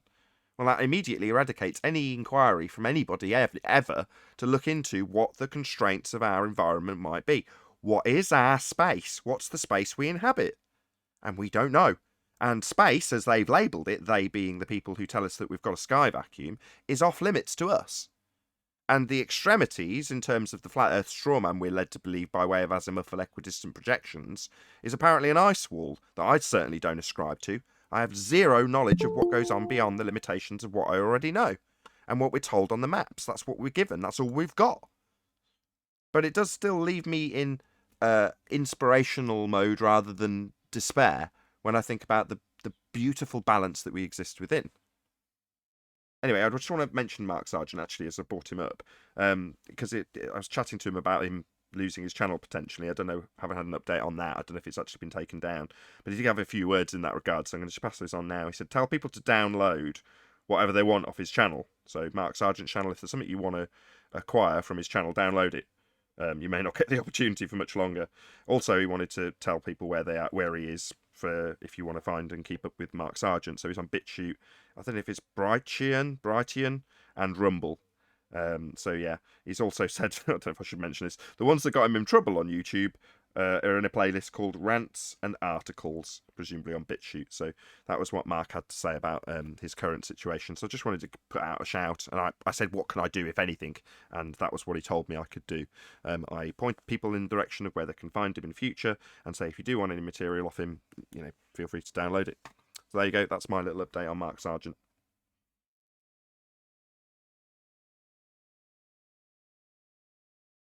But yeah, bring us back on track. Mark said people would want to know where the wall was, where the edge is. And what's the best Well, way the to word take away trap- that curiosity? Don't tell them there's a wall. Yep. The word trap, though, it implies someone to trap you. I think that's what they're really scared of. I don't think they're scared of being in an enclosed system. They're scared of losing the power to believe that they're not. Yeah, the world is within their control and only limited by their lifespan rather than anything else in the time frame of a heliocentric world. But I don't see it as trapped when I say this may be all there is. In other words, it's not a cage and there's something beyond it if this is all there is. Well, no, I ain't saying you're thinking that way. I'm saying the people that describe it as feeling trapped, they're saying that because they're subconsciously realizing that you need someone to trap you if you're in a trap. Right, and it's one of those scary things that I came across again when you first come to this subject. You quickly come to the conclusion that there's got to be a creator. I didn't like that. I'd already visited and then closed the door on the monsters in my closet, and I didn't want to reopen any of them. I'm like, well, if there's a creator, so someone already knows what's behind that door. That's a bit scary. I'll have to accept all these horrible things about myself, won't I?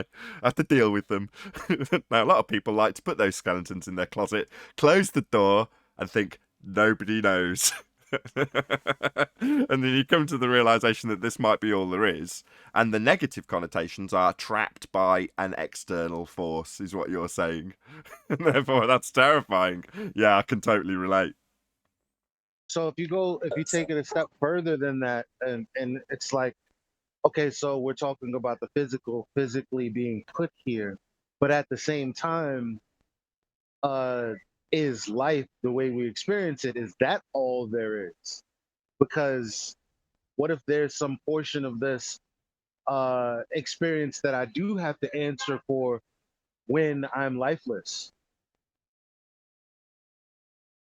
physically? Well, I've gotten both reactions, right? I've gotten the oh, that, what do you mean, like we're trapped? Gotten that reaction, and then I've got the other reaction, which is, you know, if everything in the sky, you know, appears to be going around us, and we seem to be in this special location, you know, that mainstream science doesn't want us to really focus on, you know, run away from that, like Edward Hubble said. And, you know, that person, they came to they were like, well, that almost makes it seem like we're special.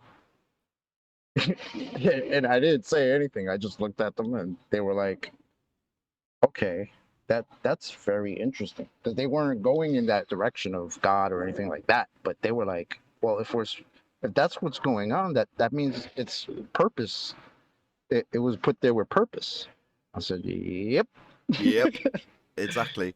Well, although you say they weren't necessarily focusing on God, I'm going to give a quick shout out to Paula just because it's relevant. So Level Up in the chat, who's one of my moderators, says, answering to God is something I'm going to touch on in my next live stream. So I think it's next Sunday live stream. So check it out. Channel's called Level Up. But I think this stuff is, you know, it touches on some profound subject matters and does really make you think. And it's nice. I remember having all of these things flash through my mind when I very first came to the subject. One of the things I braced against was the idea of a creator. I didn't want that to be the case, so I braced against it for the longest time. You know, and it had to be really proven to me beyond any reasonable doubt for me to turn around and say, okay, there is a creator. This has started with intelligent design. This has been put here with a purpose, as you put it, Chocolate. There's no other way of coming to it. Go on, whoever that was. I was going to say, when you say the word special, you have to be special to someone, you know? So if we are special in this special, right, it's still right there on the edge of your The best mind. part was I didn't have to tell them that. They came to that conclusion just based off the description of how everything, like what it is, you know, that everything is revolving around us in the sky, and we need a containment to have gas pressure. And she sat and she was thinking like, wow, like that's, if everything is going around us, that means like we have to be special somehow. And she walked away kind of like with that in her brain. And and then the next day she came in and she was just like, you know, I've been thinking about that, I've been looking into it. And yeah, it was pretty cool. You know, before Flat Earth was ever even talked about, I can remember that always being a question. Like, you know, because a lot of the atheists or whoever out there, they're always quick to say, well, we're not special. You're just a clump of, you know, processes. And once you're dead, that's it. Just a complicated rock. Yep. Basically. You know, but but they always had arguments where there was someone saying, well, you know, we're not special, and someone saying, yeah, we are. And then the argument against it would be this evolutionary heliocentric model. That's all I have ever turned to refute saying that I was special. Honestly, that's the only time the heliocentric model ever came up in my life. And I have used it to refute the creator and creation. Well, let me assure you, Eli, you are indeed a very, very special snowflake. Even the word complicated, though, who are you complicated to? If you're a complicated rock, then who are you complicated to? You know? You're complicated to the people that the rock is going to become.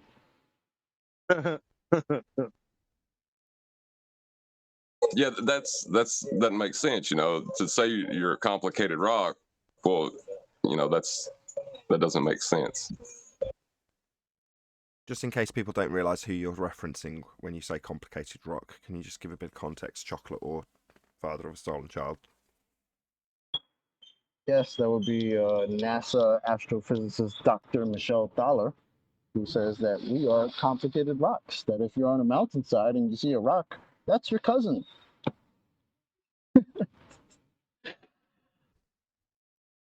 Yep. And people who live in glass houses shouldn't throw their cousins. Perfect. With that, I'm going to say if you are watching this on either Nathan Oakley 1980 or Nathan Oakley premiering streams, then stay tuned as there will be an after show to follow. Unfortunately, if you are watching this live, this is where we bid you farewell. But a huge, massive, enormous thank you to all of you who smashed the super chat, liked, commented, shared, subscribed, and all that good stuff. Also, below this video, you can get £50 for swapping your UK electricity supplier to Octopus Energy.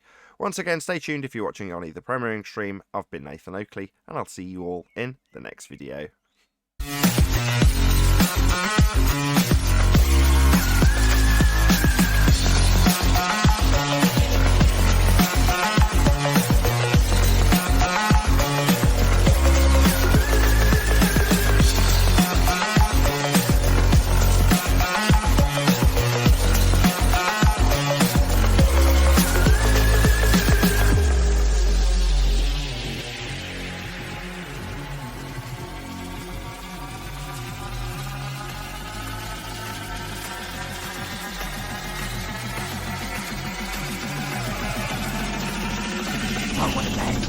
What a lovely day!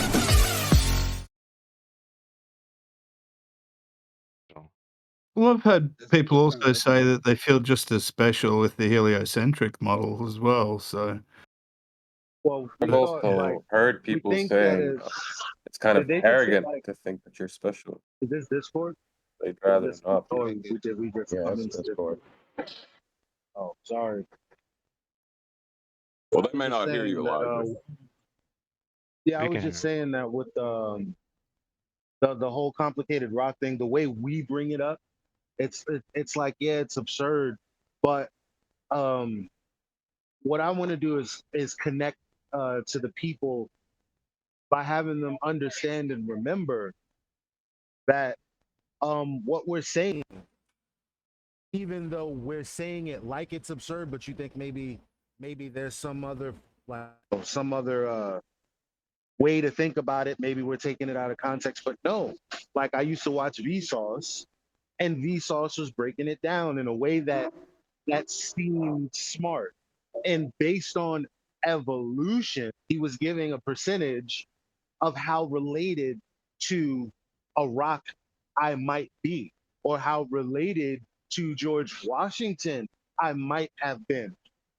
These are examples that stem from the notion that we've come from this evolutionary process. So the crux of all of this is actually, again, evolution. Right. You know, it's like saying that ink and paper are related to a book. Well, the book still has information in it, you know, like our DNA does. It's just nonsensical.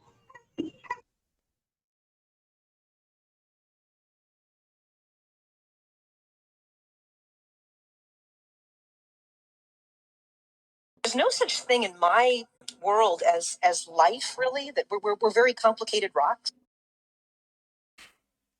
Right. Thanks, Michelle.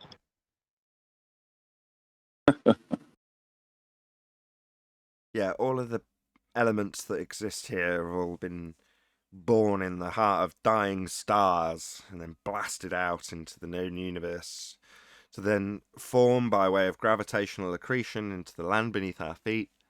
And that's how every element that's here that eventually produced life, according to their story, that's how it all got to be here. Therefore, we are directly related to the rocks because the same stuff made us, and it was all created in the same place, the heart of dying stars. And it's true because we made it up ourselves. Sad those people don't get any real credibility by the people that believe them, because when I walk around at work with a quote by her or somebody like Don Pettit, these people want to tell me, oh, she doesn't work for NASA.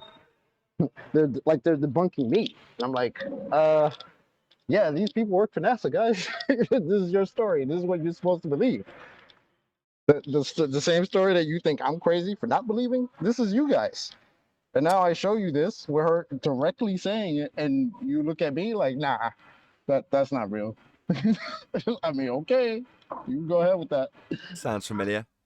That Starman's not really claiming to be in space. Don't be silly. No. They are actually claiming that there is a man on a Tesla floating around in a sky vacuum. They are actually claiming that's real. Nah, you proved to me that they say that's real. Sorry, I don't think it's real. Let's get this clear. I'm not going to now try and attempt to prove to you that Starman on a Tesla in space is claimed to be real. It is. The fact that you're bracing against it because it looks so blatantly fake is a testament to how fake it is, and that's my position, not yours. You should be telling me how real it is, not demanding that I prove to you it's actually claimed to be real, which it definitely is. Exactly. I've been through that so much at work. It's ridiculous. I walk around like, what the hell, man? This is your guys' crap. You don't even watch it. You don't know anything about it, but you all believe this, and you all think I'm nuts because I don't. Further downstream of that, you've got examples like Simon Dan saying you and your reference frames have been ruined. He can't quite fathom the notion that we're supposed to be turning underneath stuff at 15 degrees an hour, as claimed by the globe. And when we point it out in gobsmacked disbelief, he's like, your reference frames are ruined. No. Your reference frames, you're the one supposed to be fighting that you've got them, not telling me they're ruined. You just don't understand these arguments and can't quite believe that you should have drift. Things should be drifting away because we're turning beneath them. What absurdity. Prove that to me, Flat Earther. No, that's your claim. Well, soon they'll be coming in and saying, prove that we have radians to have a non-inertial reference frame. Prove it. Well, that was Ed, right? What's his name? Tough Man asked him. You know, he started the Black Swan, if the Earth is a sphere with a radius of 3959 miles, and then stopped and said, is that your claim? And Ed said, no, that sounds like yours. Oh, okay. A flat earther makes a claim of a... Yeah, that old chestnut flat Earth claim of a radius 3959 to the sphere Earth us flat Earthers are standing on. We need to prove that radius 3959 that we claim, because we claim it all the time, don't we, Chocolate? Apparently, yes. Us with our straw man claims that Earth's got a radius. How dare we? We've reached a really weird time in this debate. Why we cannot You see guys forgot about London from optics. New York? Say again, Sasha? Like, okay. Why we cannot see London from New York if Earth is flat?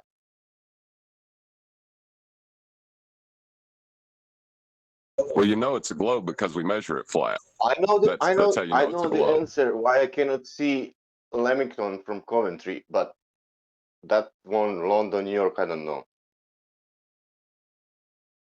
Probably could if you got up a Because big of hill. angle of resolution, you know, I cannot see so far because I'm so little small thing, and I cannot see so far. And Earth is so big. That's it. But you know, the funny thing is that question always comes after you've shown them something that on their model you're not supposed to see. Like, You can't you're even not supposed see. to see this clock. Sorry, tough fan. You're not You supposed to can't. see this clock at 20 miles away, but you do. Like a man on 1 mile. Well, if you could see it example. 20 miles away, why can't I see freaking London from New York? It's like, did you Yeah. just skip over the other part where you're not supposed to see this thing that we're seeing on your model? Go ahead, If you've Sam. ever been to LA, you can't even see LA while you're in LA. Yeah, that's true. It's called smog. Yeah, Well, what it's they're very doing weird. with that, isn't it the same? What they're doing with that, isn't it the same as taking a thermometer that you use to measure a child's temperature, throwing it in an oven and saying that, look, because it only reads 107 degrees, the inside temperature of the oven is 107 degrees. It's kind of the direction they take the horizon arguments. Even if the thermometer is just designed to go at max 107 degrees, they'll be like, well, it has to be 107 because that's what it says.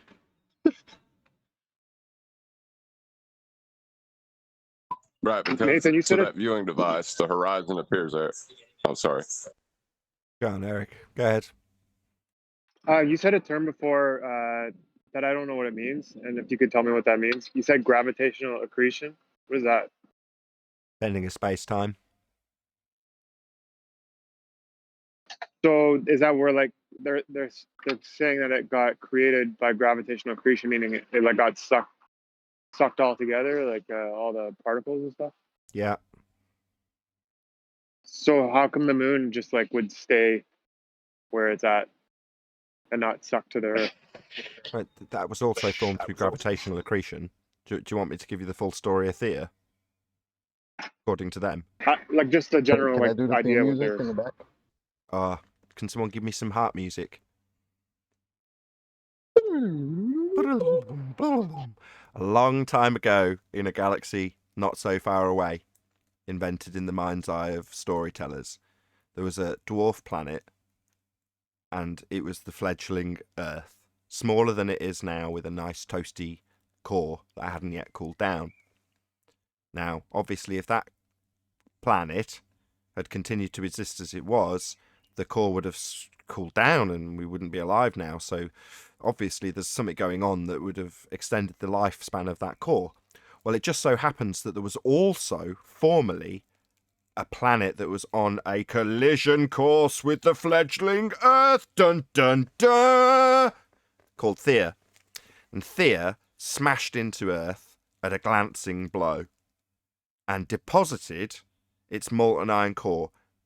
Imagine smashing a Revel into a Malteser and the top layer of the Revel flying out in all directions and then the soft toffee centre sticking inside the nougat, right? That's what you've got.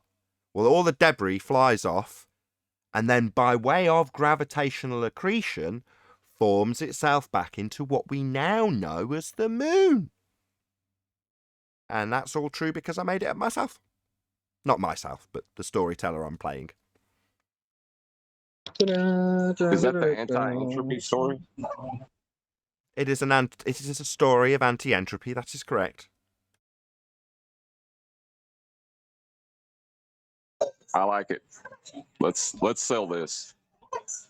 It's already sold. They've already done that. It's sold already. It's already gone to the highest bidder and been punted out to the Western world. At least has sense.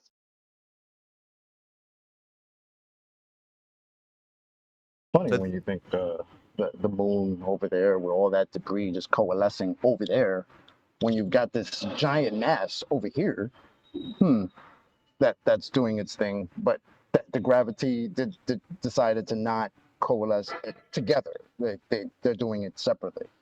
Yeah, that checks out.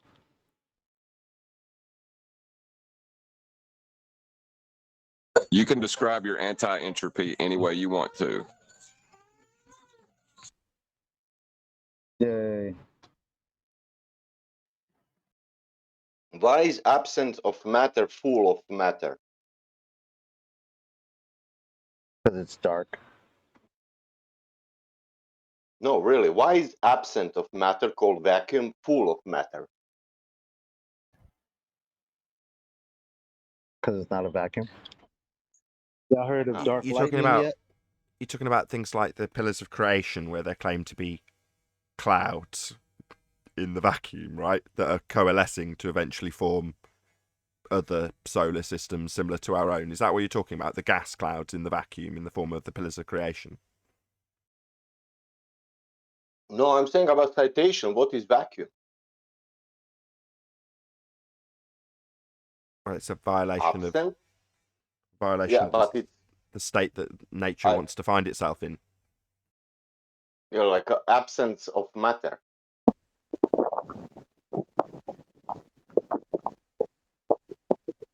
That means there is no matter in vacuum. Eli, that's can you mute, like please? He's saying it's an oxymoron. Like like our existence being matter in a place that by definition is void of matter. I think that's what he said. Yeah, that one.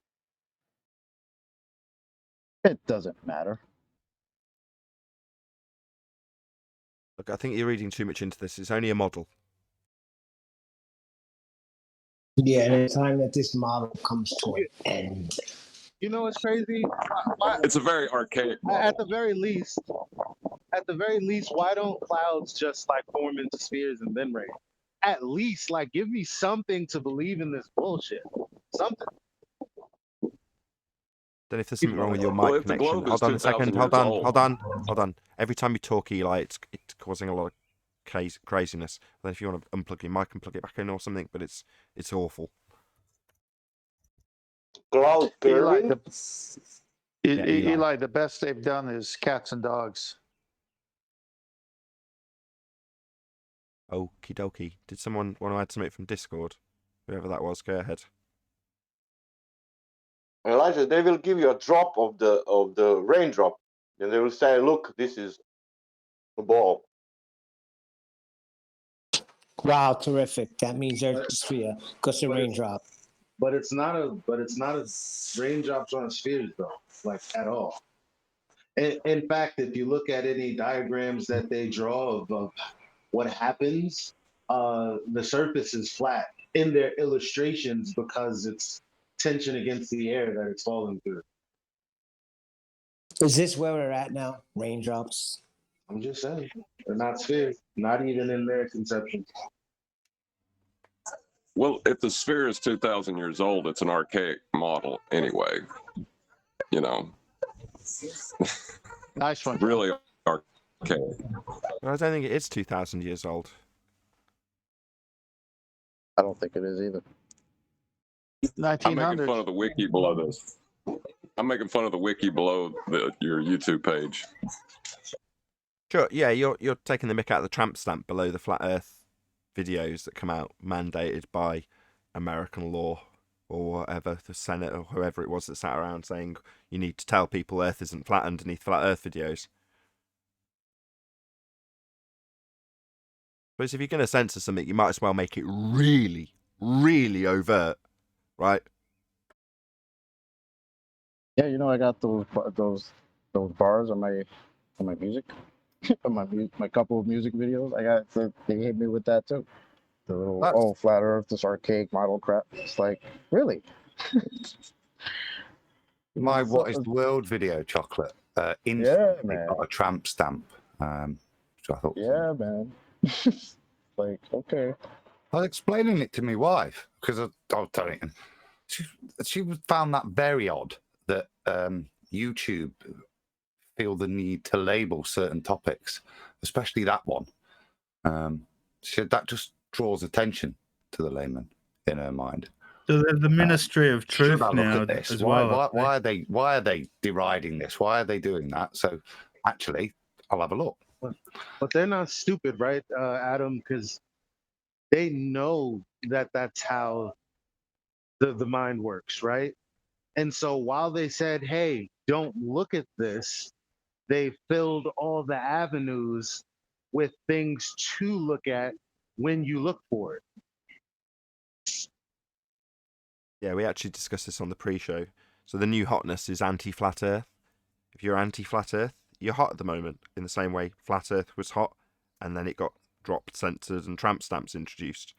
But that's not to say that the new hot topic that people are interested in now will remain that way. And much to the frustration of a lot of people who were in the arena long before anti-flat Earth became popular with the rise of Simon Dan. So he was really the first person to come along that offered anti-flat Earth material that went out to a massively mainstream audience. You know, it always amuses me when people show me the stats for Simon Dan growing massive amounts with a video that he was basically commenting on somebody's video about a gate. You know, the most boring video ever.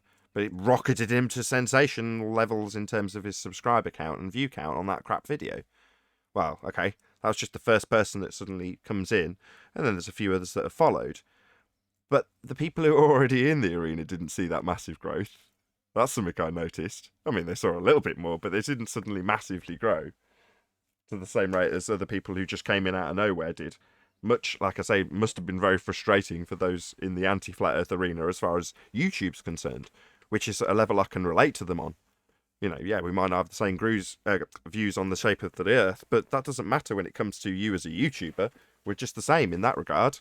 And I can feel your pain when someone like that comes along after you've been in this arena for several years, putting in the time, then someone just rockets right past you. That's really annoying, right? Yeah, it would be. But that gravy train won't last forever.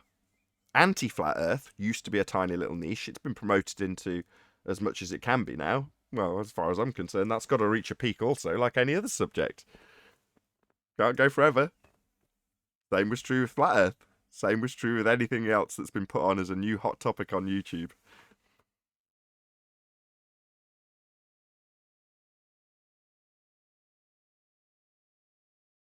And then flat Earth is only arcade. While you sit back and paint his mosaics, Aristophanes. Hey, mosaic what? Spitting bars. I know that. I threw that in my first song. That That's whole a rap. arcade thing. How they call us arcade. Sorry about that. How they call us arcade, but when asked for proof, what do?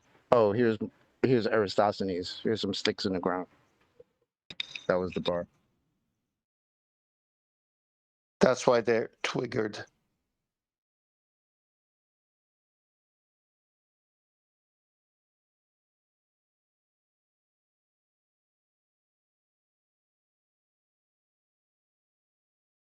It's been an interesting show. No one got my sticks on the ground, twiggered. Yeah, I got it. I intentionally left a long pause.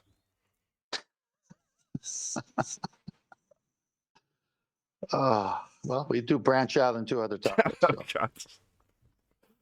So. Yeah, you are going to get a lot of stick for this. You realise that? I have to get out on the limb just to get attention. But we've reached breaking point now. Jesus. Tough man always barking up the wrong tree.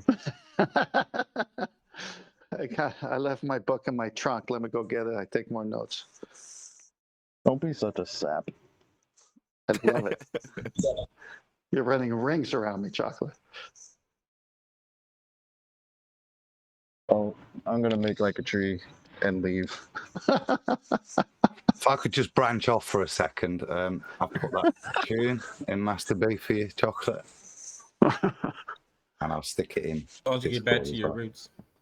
He's all back. Why Back to the roots. I like it. why the best defender of the Glober never came in the Nathan show called Red Rhetoric?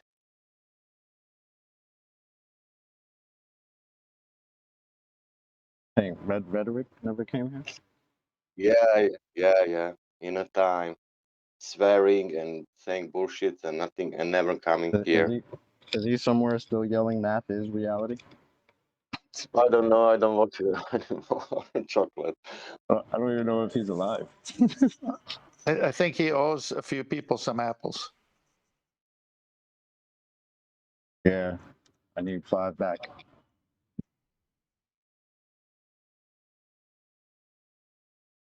Red Rhetoric used to be one of my favorite Globers when I was a Glober. Oh, is that And so? that's Tell us sad. more. Really? Tell us more, John. Well, when you're delusional, you're like, I'm sorry. No, I'm encouraging you to tell us more about seeking out confirmation bias from Red's rhetoric. It's amusing. Well, yeah, like if you're delusional, you're going to look for the most delusional people. And he's probably the most delusional Glober out there. One of them. What? You might want to rephrase that. When you calling Globers delusional, I'm always here at Nathan Oakley show. I don't think people here are delusional. Oh, really? You are the prime What are you example talking of about? it. He's not here. Virus, its Earth is flat or not? You already know my answer. It is not. If you believe Virus. Virus, we will know that it's globe. It's enough. Only he say that it's not a flat. That's enough. Virus Can is you repeat Earth. that everybody? Can you tell with your voice, please, that everybody hear that we know that is not. Please. Hey, I appreciate that, but please don't take my word for it. No, I won't, because I believe only you. A virus is Don't the worry, we horizon Earth curve. I don't know. You tell me. No, it's not. Well, virus. Okay. You're a baller, right? No. So it's the horizon Earth curve virus. I don't know. You tell me. You're the baller. That's Where the does Why does your it seem curve? so complicated for you What? to answer that? Where does your Earth curve start? Is it the horizon, or is it before, or is it after? Where is it? At your feet. Go on, What? speak up. Don't mutter. At your feet. What? At your feet, he said. The At your horizon's feet. at my feet. No, I'm looking the down at thing my your toes feet. attached to. Why? You're running away The, from your ball curvature. why? Because I said curvature starts at your feet. That's running away. He's asking about the Oh, horizon, so not the curvature that you assume. the curvature starts at my feet. Is that your 8 inches per mile squared that you're saying now? No. Then how could it be starting at my feet if it's not measured? Who said it's not measured? You just said no. Okay. I'll tell you who said it. It's on Did I screen say for my it's not audience measured? now. We've got Andrew Thomas Young's diagram of how not measured the geometry is. Thank you. Yeah. If So it's don't say not, what is your dimensions, Aquavirus? If his answer is no, he said what do you 18 mean? per Mars square. What is your dimensions for the curvature? What you mean dimensions for curvature? You know what the dimensions are. The circumference is The- 24,000 miles. You know what the radius is. What I mean, what you need, yeah, what you but want. he told you, and you said no.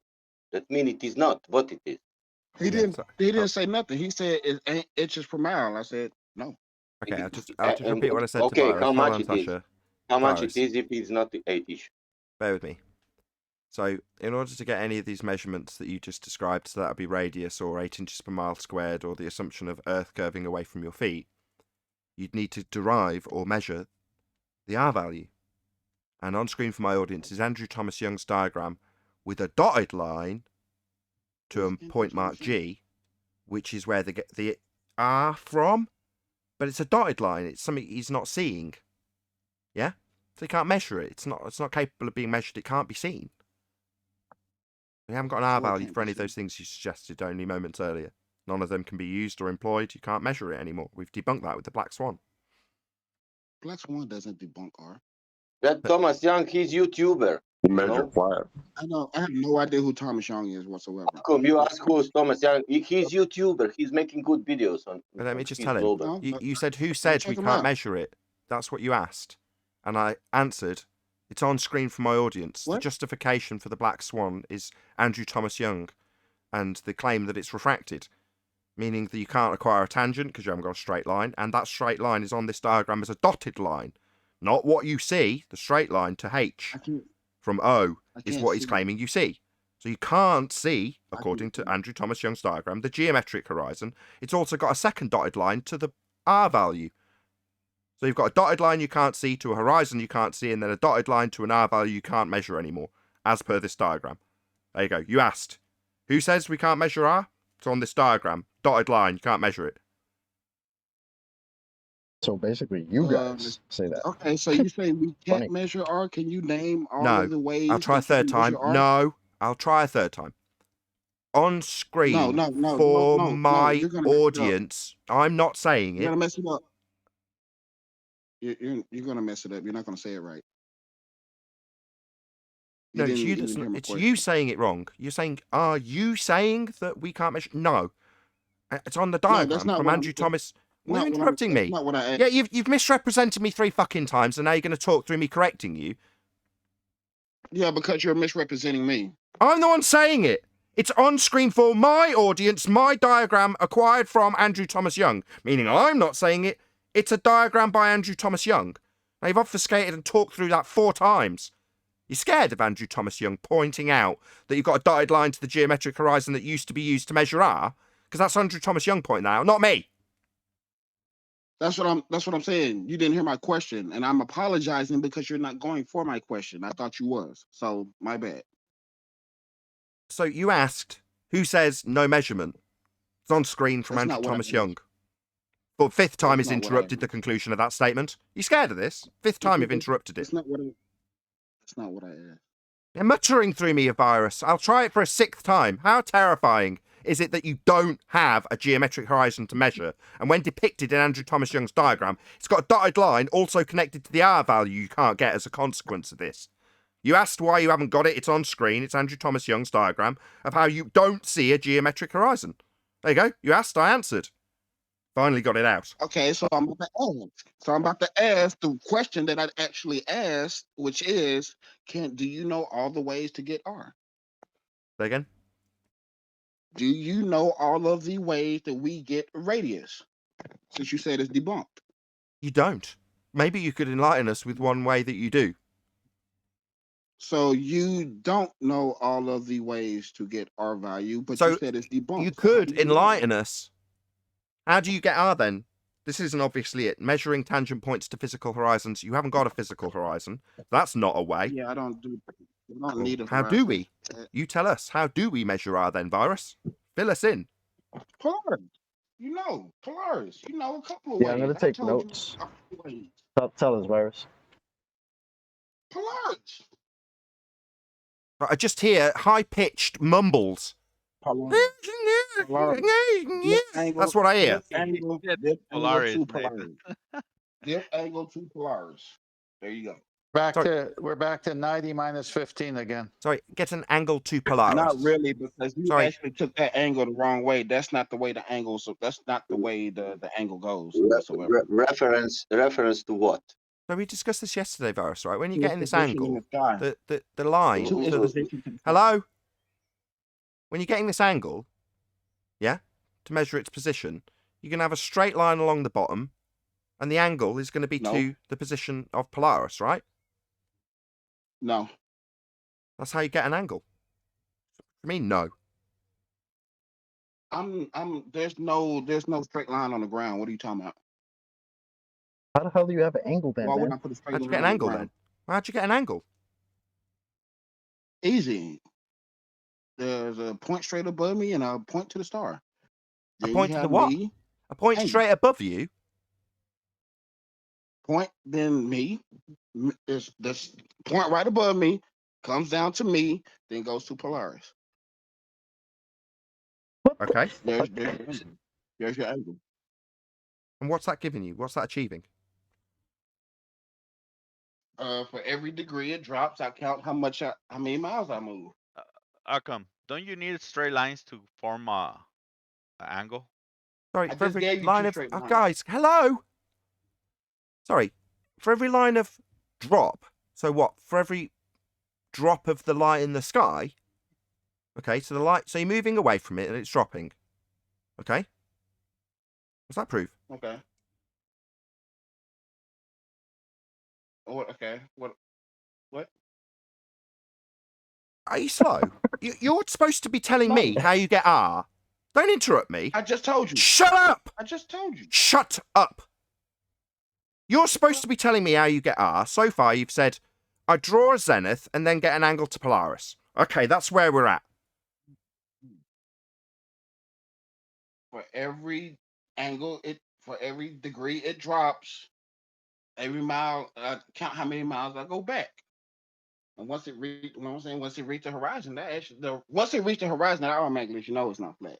But once it reach the horizon, boom. You see how Sorry, many- you're muttering.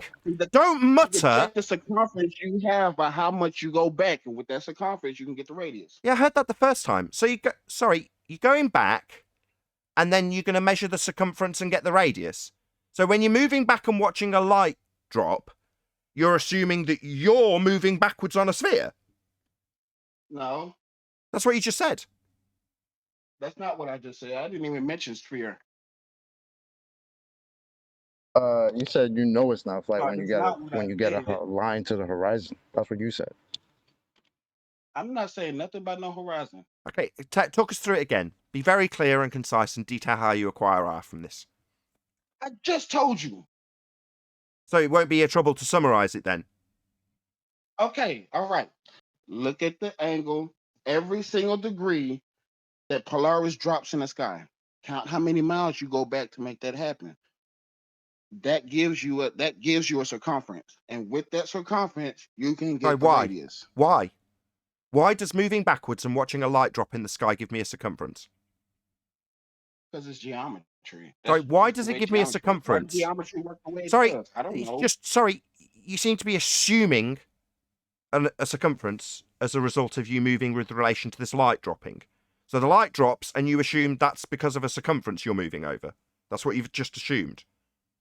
It would be completely different if, like, for some reason it just didn't cross the horizon or something like that. Like if it just floated above the horizon, like it stayed So it above the rose earth type above. stuff, then it Sorry, would be different. again, we've Because got of this. the action of the actual star, you're just gonna talk to me. But anyway, your action, the action of it going down to the horizon and passing the horizon actually shows what shape you're on alone. So that way you don't have to assume, you can just go by the action of the star. Sorry, how does that prove the shape we're on as you assert it? It just proves it is what you've said, baseless Geometry. assertion. Geometry. Simple geometry. So simple sphere geometry you're assuming? No, not sphere geometry. I did not say sphere geometry. So how'd you get a radius then? How'd you get the radius then? You're moving back, it's dropping in the sky. You're measuring the angle of how much it's dropped. Got that so far. Then we move on to, and you can get a circumference from that. Now, there was no explanation for how, other than you assuming that that's going to give you a circumference, which is what you've done. Because I told you how to get it within what I said. If you don't know it, then that's just... Sorry, if I don't know that you've measured the drop of a star as you move back, and then telling me that from that you can derive a circumference, and you haven't told me why, I've pointed out that you're just assuming that gives you a circumference. You're ignoring me and telling me I don't understand, when in fact I'm ripping apart your assumption of a sphere, when you measure how much a light drops in the sky. Yeah, there's no assumption needed.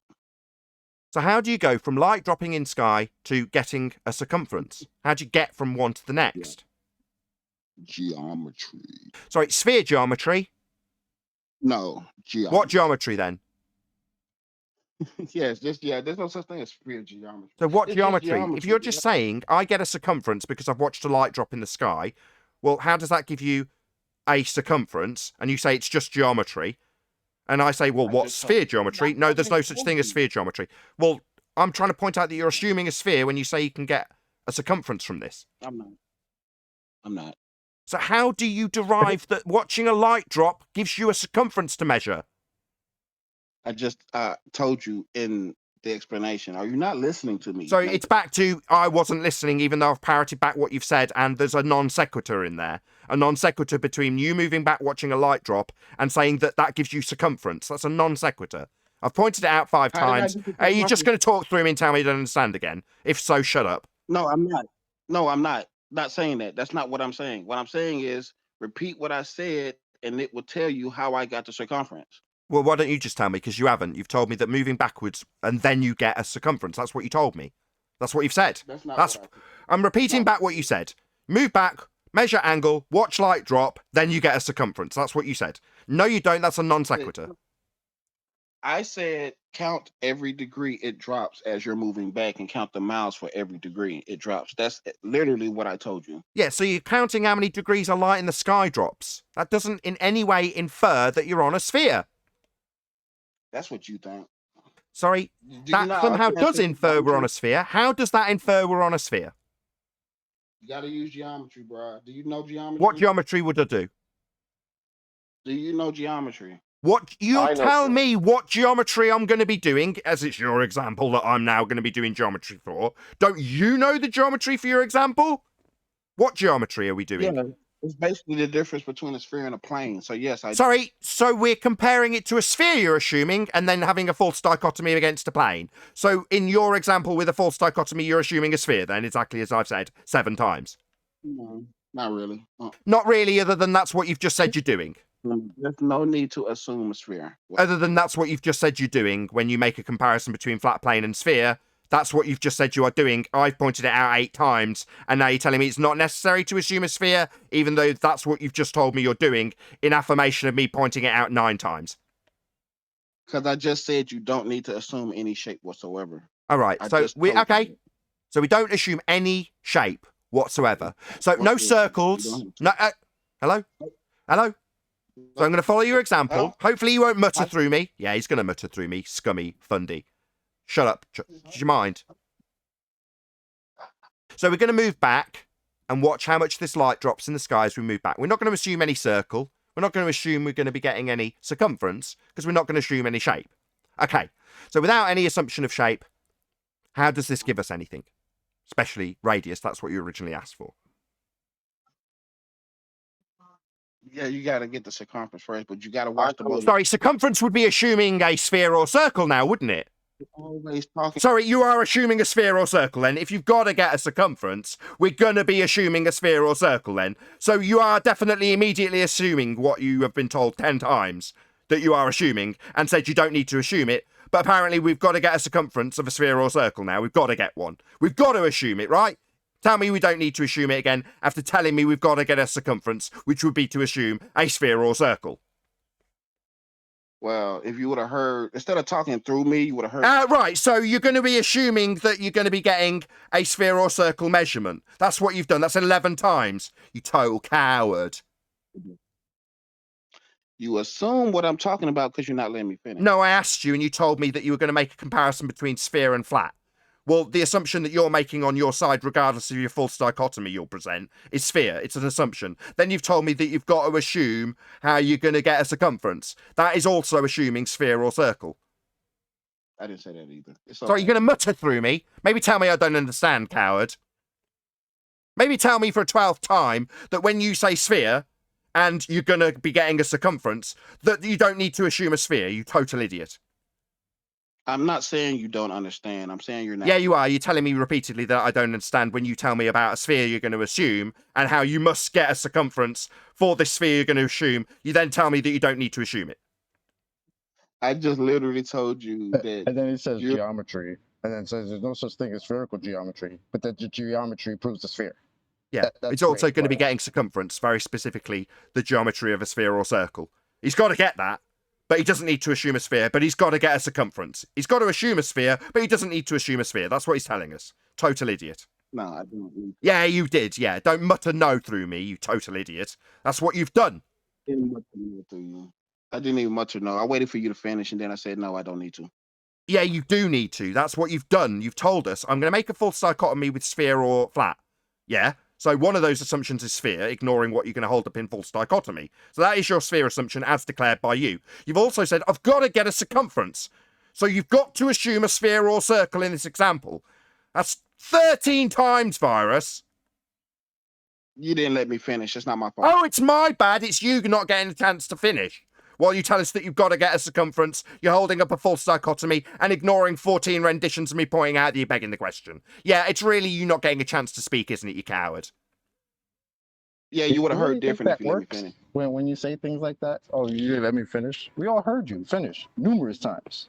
Every last one of us. What are you talking You about? actually didn't, because I kept talking and I was actually explaining some stuff. And we heard you. Yeah, we heard you. We all heard it. Everybody listened. We heard you. We heard you, man. Man, we heard you. Yeah, we all heard you, Virus. We heard you dumb shit. And we also heard you ignoring me Nathan 13 heard you too. times. He just didn't And give you a shit talking about through your me. crap. Right, Virus, Okay, we so heard Nathan you doesn't 13 care about times. what I'm I got interrupted every time I got to give you my rebuttal. Point out how you beg the question. Like now, you talk through me. That's what you're doing right now. Talking straight through me and then projecting his rumpusing onto me, saying I didn't give him a chance to finish, while he simultaneously, as he is doing right now, interrupting me. Scum, loser scum, with a globe belief and an assumption that you've got to get circumference. That's your assumption of a sphere there, Virus. Nathan, can I please say only one sentence? In a dream of intellectualism. He also said that has nothing with the shape on the end. That means that he contradicts himself on the end, you know. That all things. What? Yeah, you said. What I say? Yeah, and I have a question for you. How you No, arrive? what I say? Hold on. What I say, please? What I say first? You said when Nathan asked you about that, how that can, how to say, how that can show you the shape or something like that with that your measurement with your, and you said it doesn't need to how to say. Is that true? You didn't say that? I don't think you were listening to me either, bro. Okay, I listened to you. You said that when you look the Polaris, is that true? Did you make the Okay. angle? You make the angle with what? Okay. What did I make it with? You were listening. What did I make it with? Okay, listen to me now. Very simple. I'm mathematician. I want to this on paper. You're watching on one point on the sky. That's the one line. I want the second one to have You the didn't hear me angle. when I gave you the second line? He gave you a zenith. Fucking mathematician. Yeah, he I'm gave us on the the zenith. paper now. He did. No, I'm Saku. Can you make asking me you. Okay, Can hello, you make me? hello. Yeah, he gave us a I don't zenith. think He you said he takes a zenith and then measures the angle from that. Well done. Yeah, it still doesn't give you anything other than an assumption of a sphere when I you don't say you got to get. Sorry, Virus. Is it me not letting you talk? Yeah, wanker. That's what you are, a wanker, projecting what you're doing directly onto me. So every time I try and make an effort to point out how he's assumed a shape, when he says he's got to get a circumference, that's assuming a shape, yeah, he laughs at me. That's what these wankers do. He's been Sounds like absolutely a nervous annihilated, so he laughter. thinks it's necessary to laugh at me when I point out that he's telling me I'm not giving him a chance to speak, and I'm talking through him, as he does it to me, constantly. What a scumbag. Claims we haven't listened to his argument, which has been presented simultaneously over 13 times, without him listening to a single rebuttal and talking through it every single time. That's what you've done, Virus. You're a scumbag. That wasn't even me. That was somebody walking past. Oh, right. So you got your mic wide open and some other wanker in your vicinity is causing the hassle because you've got your mic wide open like a scumbag. So it doesn't matter that everything around your environment's causing the problem. It's not you and your mic wide open. It's not you causing an obfuscation and claiming that I'm interrupting you while you're disrupting the entire show with your mic wide open still, now, even while I'm saying this. It's not you. Don't take responsibility for your line wide open. Don't go on mute when I'm saying it. Just ignore me, Virus, I would. Nathan, I got 2 picks for you in Master B. And Virus, thanks for confirming how delusional you are. Word. Well, if I'm playing with y'all, that's cool. Seriously, man. No, You have so this dream of delusional. intellectualism, and it's never gonna be there, buddy. You're a No, fucking I moron. know. This is funny. You think you know me. This is I mean, funny. this is just a beautiful display of where the globe is at in 2021. Like this, you are what surpasses as the argument for the globe. Pathetic. No, He's not necessarily. He's example of intelligence. Okay, He's thank you. example of intelligence. He's Thank not. you, God. Intelligence, my ass. Yeah, no. Yeah. Intelligence. And I'm only here to have fun.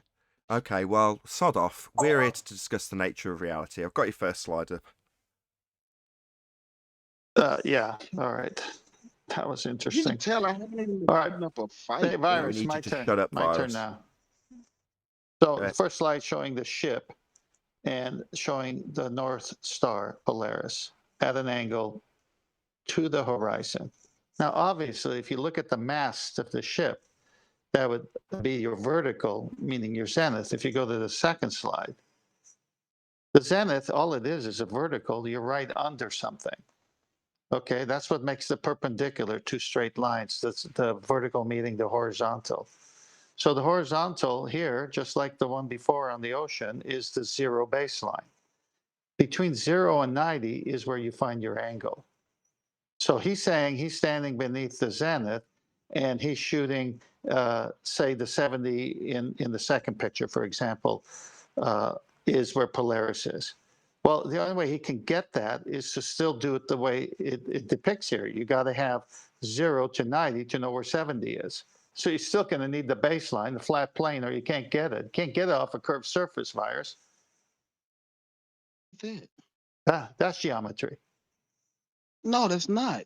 I don't need that. Yeah, it is geometry. You're missing it. Every navigator that uses a sextant uses it this way. You're all of a sudden smarter than all the navigators. They use the sextant and say, this is how you drive an angle without a baseline. If I needed it, I would have stated it. Virus, listen. I see. Geometry I is see, not Virus. a verb. That's math. It's not Hang a on, verb. hang on. I'm It's not talking. enough to Please, say. Sorry. I'm talking to Virus, please. What's the dip angle measurement for, Virus, when you're 9 feet above the sailboat? What's that measurement for? When I'm not, hold on. Why are we talking about a sailboat? What is the dip angle measurement when you're 9 feet above the water and you must minus the 9 feet to get to the 0 baseline? What is that used for if what I'm saying is wrong? Hold on. What are you actually talking about? Because this has nothing to do with what I was talking about. Yes, it does. Has everything to do with what you're talking about. Why am I You above just the don't know what water? you're Why am I talking 9 about feet because you're above the water? delusional. You're not explaining the situation to me. This Can is you not my explain the situation. You're not Yeah, quick just enough get on the back. Do uptake you to know just how a figure it out. sextant works, Virus, or not? No, I've never used a sextant. I wouldn't use a sextant. Wait a minute, what? I'm not even using. Oh my Yeah, I wouldn't god. use a sextant. He's Why would I You're delusional. an use a idiot. sextant? You're just Wasting time stupid. with this guy. No, why would I use a sextant if I don't need it? That's what you'd use to measure the angle to the star and get its GP. No, that's not what I use to Yeah, measure and the that's angle. why you don't know anything about it, because it's not convenient to your belief. Yeah, I don't need that to Wah, measure wah, a 1 wah. degree drop with a star. How you And measuring it then? I don't need that for that. What are you talking about? How are you How are you measuring the angle? measuring it then? John asked. Yeah, how are you measuring it? Straight at the Adelaide. You need to be muttering again. Theodolite. The Sorry, I'm just not Adelaide? speaking loud enough because Right, I'm a talking a little theodolite? quiet. Yeah, the theodolite. You've got a theodolite, have you? Yeah, I think most people could have a theodolite. I think that's a common thing. Oh my You start god. whispering and muttering when you're not very sure of what you're saying. I'm You sound sorry. whispering Hold and on. muttering. Let me speak louder for you. I'm not used. I don't really like speaking this loud right now. I mean, we're But talking about people who navigate with this stuff. Is this a common yeah, thing that they'd used on theodolite. a? Is it? My bad. Is it me talking through you? Yeah. Go on, No. project that shit straight onto me. What are you talking about? You talking through me constantly, asshole. That's what I'm talking about. Am I talking to you now? You're off mute. Am I talking to you now? Sorry, earlier you pointed said out that there's mute. people in your background causing problems while your mic's wide open. And while I'm pointing this out, your mic is now flashing away because you're about to talk through me. Yeah? Your behaviour is that of a scumbag, like right now. Scumbag.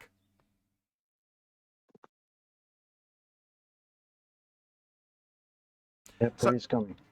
Hey, Nathan, I just looked up theodolite. A theodolite is a precision optical instrument for measuring angles between designated visible points in the horizontal and vertical planes.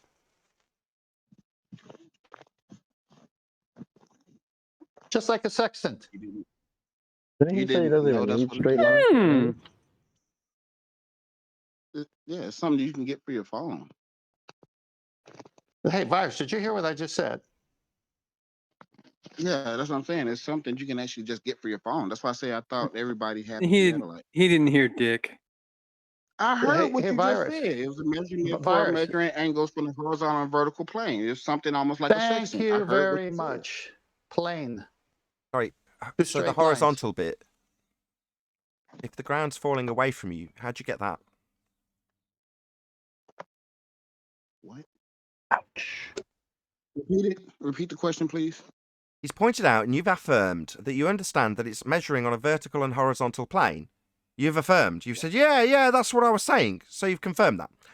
So the horizontal bit, as his light starts flashing like the scumbag wanker he is, off mute while I'm talking. Is someone in your background maybe walking fast, right, Virus? For your light to be flashing while I'm fucking talking? Yeah, just mute. There's nobody. Just mute. My screen is. So just mute. I haven't finished my statement. I'm Wait, pointing out that give you're me a second. interrupting I it, you gotta piece of unlock shit. my phone. I have to unlock my phone. I don't give a shit what you've got to do. Do it. Oh, thank you, Virus. Finally, some fucking mic etiquette. Yeah, so the horizontal plane bit. Where'd you get that if the ground's falling away from you on a sphere that you assume when you say you've got to get circumference? That means to say that you're falling backwards as you move away from this star that you were measuring. And we're saying, no, you need a horizontal plane, as just detailed and affirmed by you. You may respond.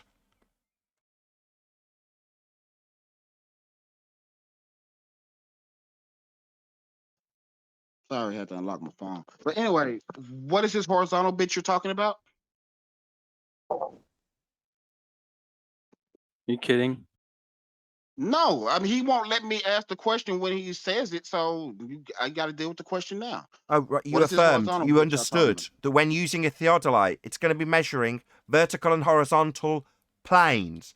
You affirmed that. You have already confirmed what we're talking about. Is it because it's a problem for you to get the horizontal plane bit that you need to keep asking what we're talking about? Yes. I literally don't know what y'all talking about because Oh, go away. Go away. I thought you could get this from your phone app. So you don't know what we're talking about, yet you're an expert on it and you've got a phone app. No, I'm saying why does it have to do? Don't ask me anything, you dumb shit. Go away and learn how a theodolite works. Because you don't know. You think because you've got a phone app that you can tell us what's what and ask us and demand answers. You're an idiot. You haven't got a clue what you're talking about. It doesn't need both. What, an understanding of what you're talking about? Yeah, it does. You haven't got it. You don't know what we're talking about. So bugger off. Go and educate yourself. You're a clown.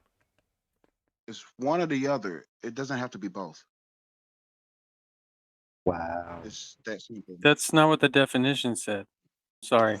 You are delusional. Wait, You are what's so one or the delusional. other? What's one or the Doesn't other? need to do both. It could do one at a time. You laugh. You know what What are happened you when you start talking laughing about? like this? You sound like a Wait, moron. Virus, You laugh Virus. because you know you're What's one or cornered. the You know other? you're cornered, and you know you're getting your ass handed to you. So you start giggling like a No, little bitch. I start laughing whenever y'all try to Shut tell me up, I'm wrong Virus. about You something I read waste the about. space. That's You're a when I start troll. laughing. Shut the hell up. You don't know shit. Just shut up and get out. Anytime y'all know something y'all don't know, but then y'all put it on me, it makes it funny. I'm sorry, I laugh at it. No, Ryan's right. Well, you know, when you're You cornered, heard me. which you are, you giggle like a little bitch. You know you're cornered. I'm okay. I'm cornered. Wow. Yeah, that's why you. No That's why you had that idea what nervous we're little talking laugh. about. I See? laugh whenever y'all are wrong about something y'all try to put on me. But Virus. So whenever Well, we're wrong about something, you start with your that's nervous when I laugh. start Is laughing. that it? Yeah, it's pure projection. So he's cornered, been absolutely hammered on his point that he doesn't really understand. And when that's pointed out to him, he has a little chuckle and then tells us, no, he's laughing about how we don't understand. It's pure projection. Yeah, Virus, And then in 10 minutes, That's he'll be like, hilarious. well, I'm just here to horizontal learn, and guys, like he did vertical, with it does Coriolis. one or the other. It doesn't have just to give do me both 1 at the same second. time. Just give me 1 second. That's not even the Okay. point. Get him, Ken. Virus, please. Thank you for the quiet. Thank you. Thank you. Hold on, All right, my it bad. is- Hold on, let me mute. Let me mute. No, my bad. He's asked you to shut up. So I would say, wait, through the top of his beginning. Rather than being a gentleman and sticking yourself on mute immediately, I'd suggest that you need to talk immediately through him, clearly trying to clear the airwaves to speak. Go ahead, 10th. Theodolite. It consists of a movable telescope mounted so it can rotate around horizontal and vertical axes and provide angular readouts. You wanna come and say that's wrong, Virus? I never said anything was wrong about it. I just said it doesn't need to do horizontal and vertical at the same time. It can do one or the other. You can do both. You can do both. Exactly. Just like a sextant. Sorry, the Right. problem is, Virus, if I have to break it down for you, if the Earth's falling away from your feet in every vantage point, then your zero line has fell away from you in every direction. So when you say you're going to acquire an angle with only the zenith, well, what's going to give you the zero line for the angle? You've got your 90-degree point, right?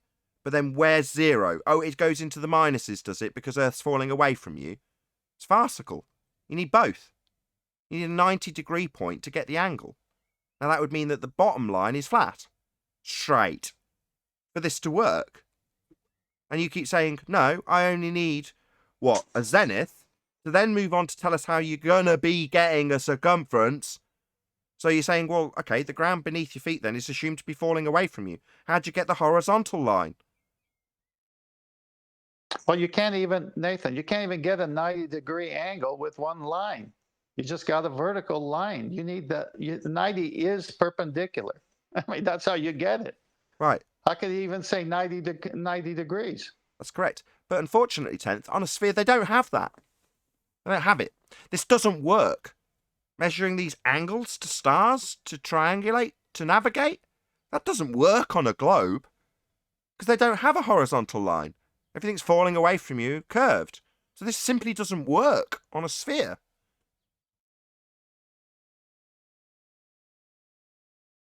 So when you said a horizontal plane, that was devastating, Virus. To you. It was like music to my ears. Thanks, Sukumu. You made my day. You are very welcome, bro. Y'all made my day too. Sounds like Here's Discord is laughter. getting some vengeance on. Hang on. Sounds like Discord is liking the way you're being beat down, Virus, because you overtalk after the show's over with nonsense, and now you got caught again, and you run away in your little corner. By the way, 90 degree makes a corner. Do you need 2 lines to make that corner? That And 90 Nathan, go degrees? to the go to the last picture I posted, Master B. Nathan. This is a 90 degree, and this is what Virus can't understand. I don't know why we even I have him know. on anymore. He always wastes delusional. our time. Why don't we ban Virus and unban Rumpus? At least he's halfway amusing. Because I wouldn't deem Your so punk ass far in look terms like of what. that shit. Go on, Virus. Sorry. Nah, this was my fault. I was just talking shit. It wasn't that important. You can go ahead, Nathan. I wouldn't say that Rumpus is comparable because Rumpus is an overt liar. Claimed that it always refracted the horizon when he drew a tangent to it at the Isle of Man. He overtly lied about that on 3 separate occasions. I gave him multiple chances, 4 if you include the 2 that I first called him on it with, and he just kept lying. Well, Virus is in cognitive dissonance. That doesn't make him a liar.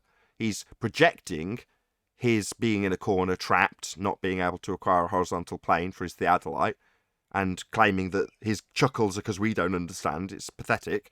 But he's here. I wouldn't deem him a liar for that. It's just trapped in a contradiction. I don't care. I find Virus extremely annoying and a waste of space.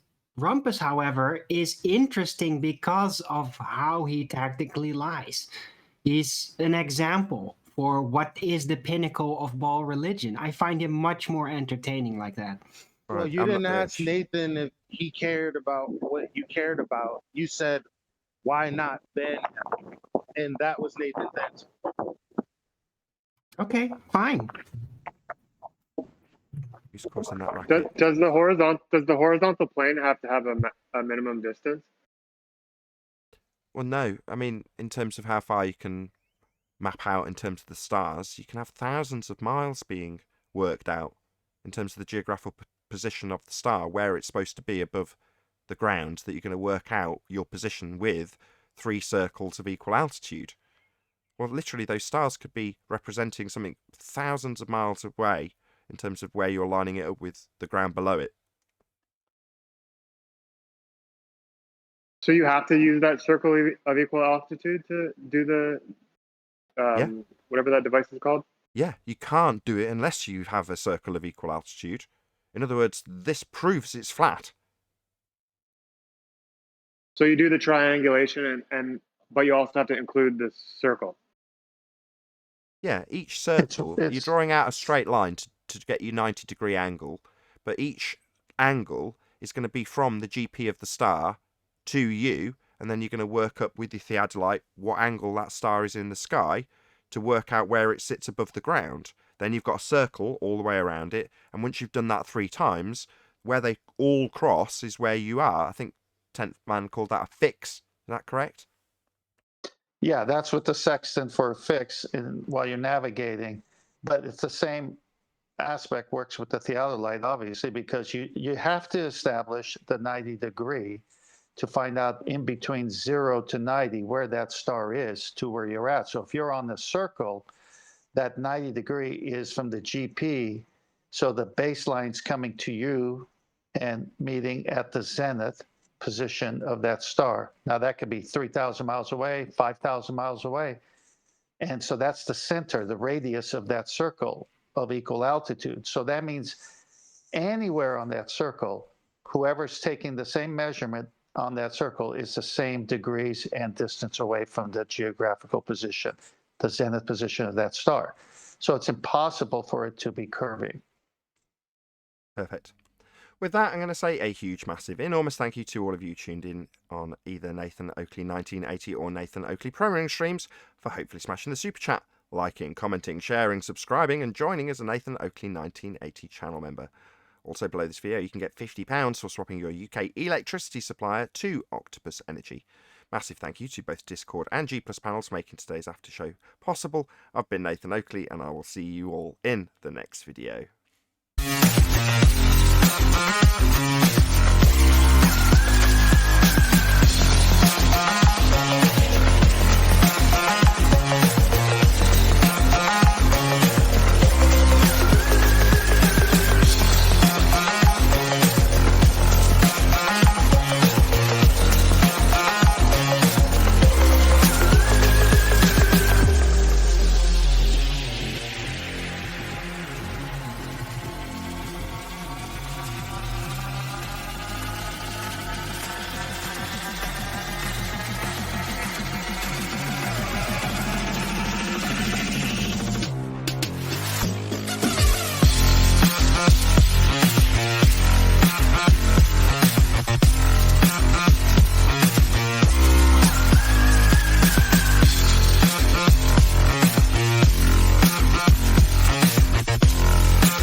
What a lovely day!